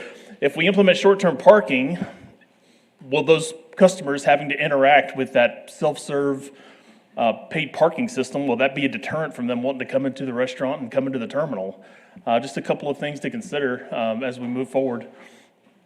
And then that long-term lot, the larger long-term lot there in the picture, the red one, that lot has some significant issues. There's pockets of base failure. There's a portion of that parking lot where it's just only base material. There's no asphalt whatsoever remaining. That lot would remain free. And so when you look at our revenue generating opportunities, you've got to factor in that red lot as affecting our revenue, because you do have a free option for those customers that are coming out to the airport. You've got a free option sitting there. Would they elect to walk the longer distance, park in the free lot, or would they elect to take advantage of that short term with that 2-minute walk inside the terminal? If you're parking in that short-term lot, it's a 2-minute walk inside the terminal, right to the checkpoint, up to the concourse, and then you're waiting on the flight. Is very convenient. So just a couple of talking points there, things to consider if we do choose to implement this. Here's a couple of kiosks. This is an example. This is T2 Systems. This is an automated kiosk. This is basically hands-off for airport staff if we go this route. These kiosks, they're basically self-serve. They're co-located with a gate arm. So an individual pulls up, the gate arm allows them into the parking lot. They stay for 2 or 3 days. They come back. They pay via their cell phone. They can pay at the kiosk. And there's all sorts of programming depending on what type of policies we implement. We could have a first 30 minutes free, a first hour free. There's all sorts of programming you can do inside these kiosks. Procurement, we're right around $79,000 for the kiosks, the gate openers, software. One variable in this is the installation. Depending on the utility proximity to the kiosk itself, there could be utility cuts that have to be done to run electricity and comm to these kiosks. But this is basically a hands-off. We're not paying for an employee to manage paid parking. We won't have like a parking lot attendant. This is all basically self-serve, automated for the airport. That would be beneficial to us. Kind of a rate and fee structure. We would look at $8 a day for short-term parking, and long-term parking, $5 a day. And when you look at the expenses, working with Shane and Patrick, we looked at $97,000 to rehabilitate those 2 lots. In our previous workshop, I told you we had $1 million engineer's estimate. That engineer's estimate was to reconfigure the lots, repair our sidewalks, just kind of beautify our parking lots, but a baby step to move in this direction is $97,000. That's the chip seal, that's the repainting of the stalls. That gets us in the ballpark. And then the kiosk and arms procurement, $79,000. So all in, we're just under $200,000 to move in this direction of paid parking. And when you look at the annual revenues, I did a low and I did a high. There's two schools of thought when you're calculating projected parking revenue. So the 185,000, we took an average of the number of cars that are parking in our lots, and we just projected that out over 365 days, over the course of a year. And that gave us to 185,000. On the high section, we had 57,000 employments last year in 2025. So typically airport planners, they'll take a small percentage, 25% of your passengers are going to park at the airport, and they would pay for parking. And so over the course of 3 days, that would be the average day, and that would be the number of parking transactions that you have. And at $8 and $5, we're right around $346,000 a year in annual revenues from paid parking. That, to us, is the airport. That reimburses our fund balance, that replenishes our fund balance, that allows the airport to pursue improvements, maintenance obligations. That's a significant revenue generator for us out of the airport.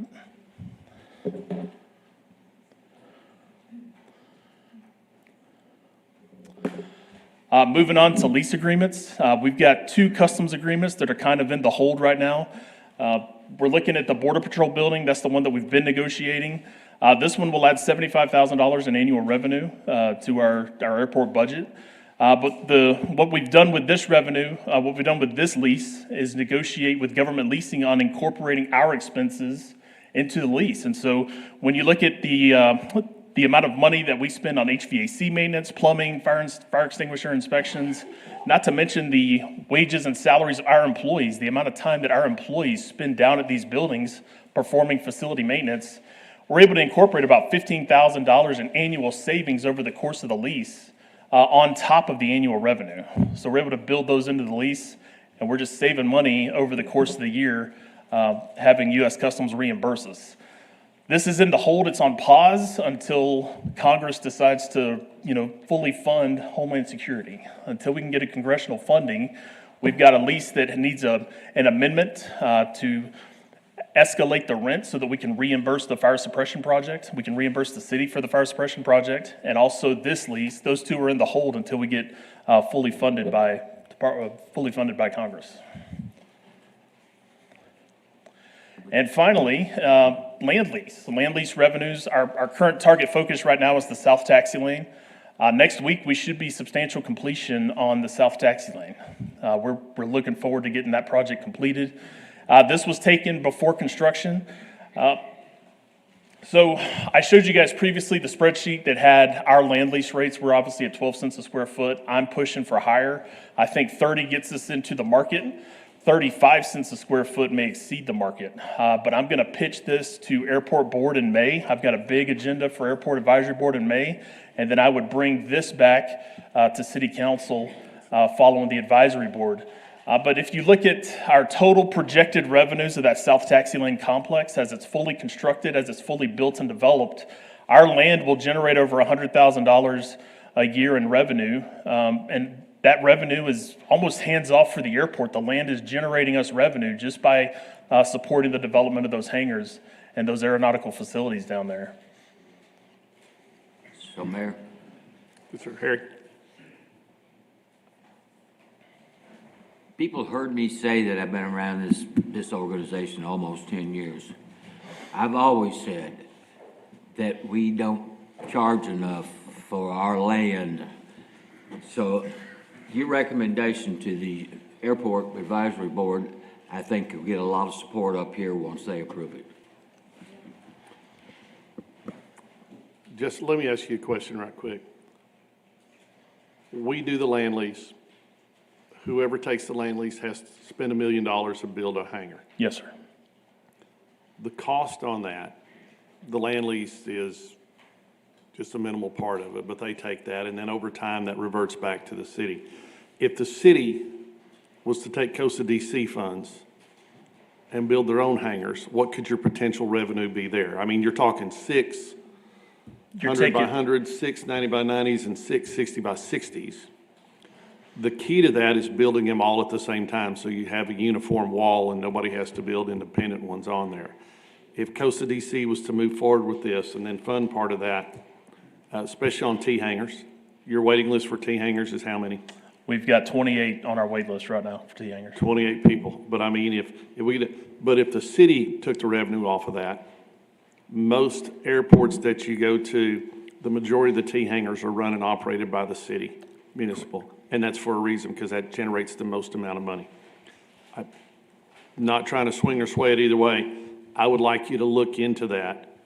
I think Costa DC would be certainly open to discussing maybe funding not all three, but maybe one set of those hangars, to making that to where the airport could actually generate more revenue off of that. Just simple. Very good. Please go ahead. Sorry to interrupt. That's my last slide. Justin, okay, perfect. Yeah, on that, and I know we talked about that a little bit. I want to make sure the ROI is there if the city was to do that. And the other is if it's continued this way, we talked about maybe having some kind of clause so that when we get it back in 30 years and it's dilapidated and then we have to spend the millions then to redo it, that's not an issue, because that's too cheap of a rate to have to rebuild a hangar after 30 years. Yeah, that's a very good point. You and I had that conversation. What we can incorporate into these lease agreements is having the tenant implement a CapEx requirement. So the tenant has to spend a certain amount of money over the course of the lease. That way, when the facility does revert to the airport, it's not dilapidated. It is in the shape where we can then sublease it to another individual. We can incorporate those clauses into the lease. And in addition to that, I know, like on the Skyline lease, I think we have an option at the end where we can require them to demolish it and take it, back to just ground if it is dilapidated, so. That's a good one to have. I wasn't even aware of that. That's a good one to have. Karen, I believe you have a question? Back to earth for a minute from all the big dreaming. Are planning and permitting fees included in your calculations? No, ma'am, they're not. And how would that change things? The airport wouldn't see those. I think those get billed directly to the city. I'm not quite for sure on your question, Karen. The people that are building the buildings? Maybe or- Aaron or Charlie could answer that, but I guess if you use an example of $1 million hangar, you're asking what kind of planning and permit fees would that generate? Is that correct? Correct. Can Aaron come up and let us know, please?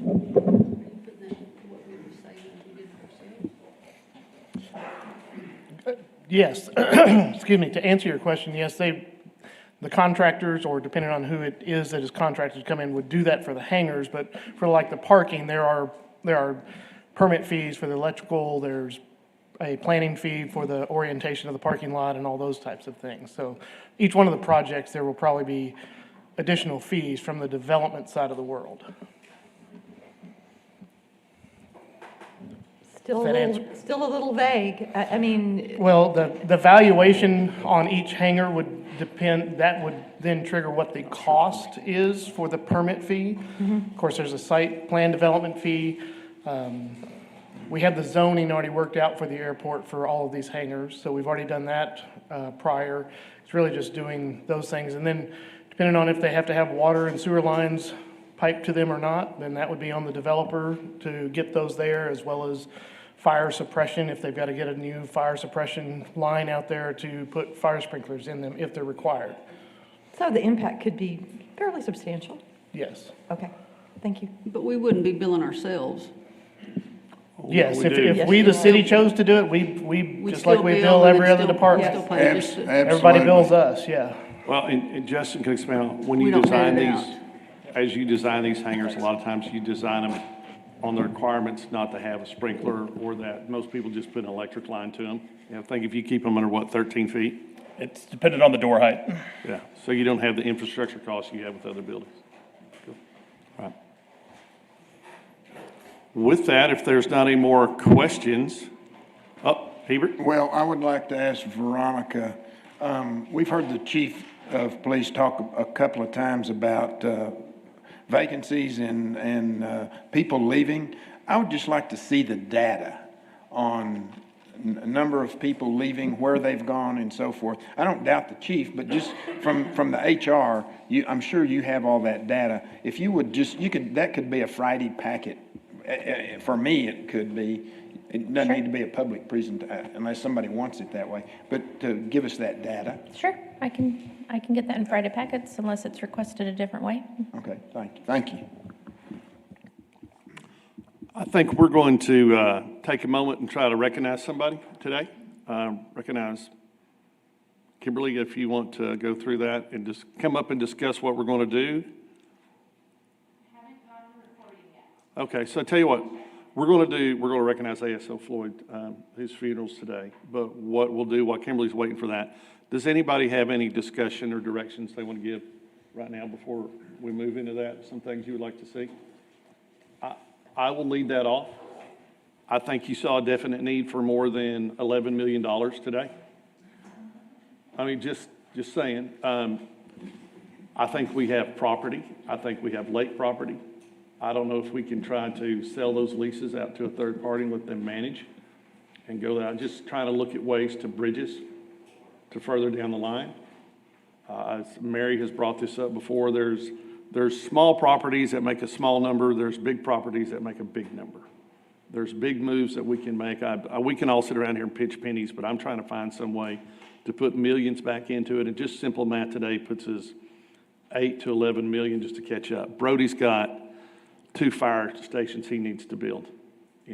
Costs of $9 million to $11 million apiece. We have just a minimum requirement for PD of probably 3.5. For fire, it's probably matching. There's lots of needs. I heard somebody say today, well, as long as we're average, we're good. I don't buy that. I mean, I want to be the best 100,000 population city there is, and we need to have the best staff, the best programs, the best processes in place. We can't do those things overnight. That's a 10, 15-year plan. But if we don't ever get off the bench and swing for that and start with it today, we'll never get there. So I want everybody to, we have your back. I love Bucky's statement. I'm already going forward with this. I wasn't waiting on you.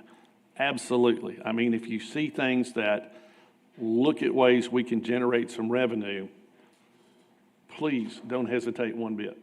I mean, bring those things to us. A lot of those things go into negotiations with other companies, so they will probably start in executive. Ways to make things cleaner. I know we have signed up for an AI, and TML is actually putting an AI in cities workshop that we've signed up for on April 16th, I think at 10 o'clock or 11. Encourage anybody who wants to come in here and sit and watch through that, please do. At that standpoint, I'd leave it all open to anybody else if y'all want to talk anything. If not, we'll close this thing and we'll hold until Kimberly comes back. All right, so let's technically go on a hold. We'll call the meeting to a close. And Kimberly has given us a minor thumbs up. They're about to start. It hasn't happened yet. Okay. So they're going to call and put me on speaker when they start. All right. And tell us what we're going to hear. They are doing the final call for Floyd over the speaker, and that's them calling. So Floyd will clock out over the radio for the last time. Hey. That's okay. I got it here.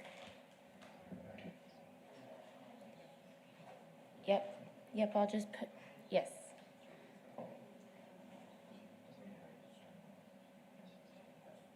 Okay. Should we all stand?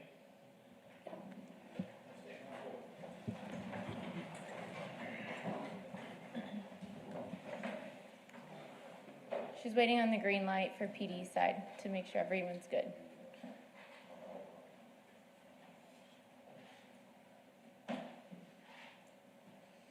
Just so you know, you're going to be on speaker live at council.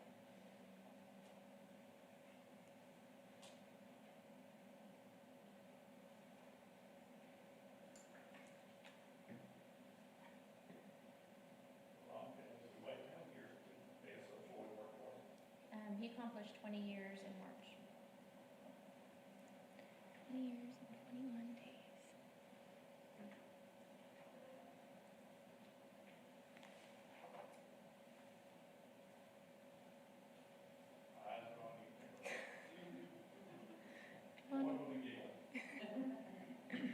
She would probably be mad at us for making a big deal.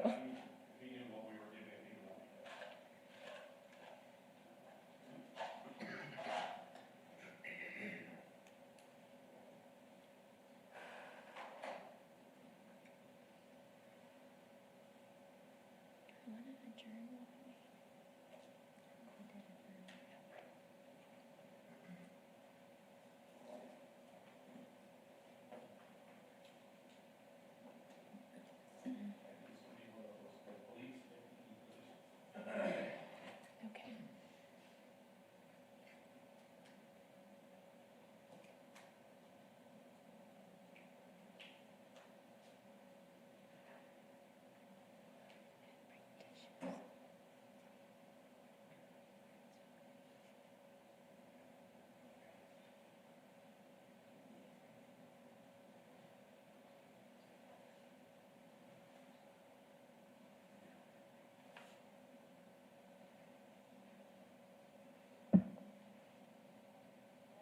I'm ready.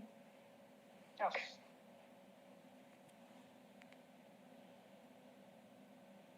$510 to $517.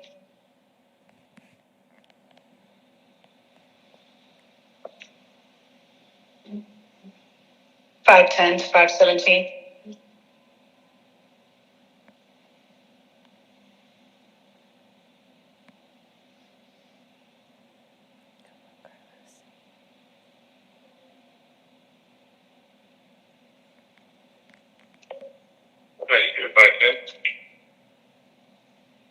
$492, go ahead.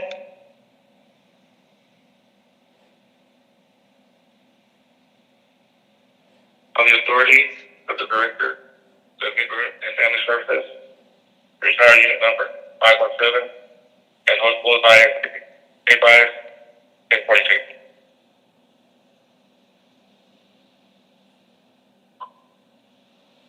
Floyd J. Bias began his tour of duty on March 9th, 2006, and ended his tour of duty on March 31st, 2026. On the authority of the Director of Neighborhood and Family Services, Unit 517 is officially retired from the Sanangelo Animal Services Department, and Floyd J. Bias is 1042.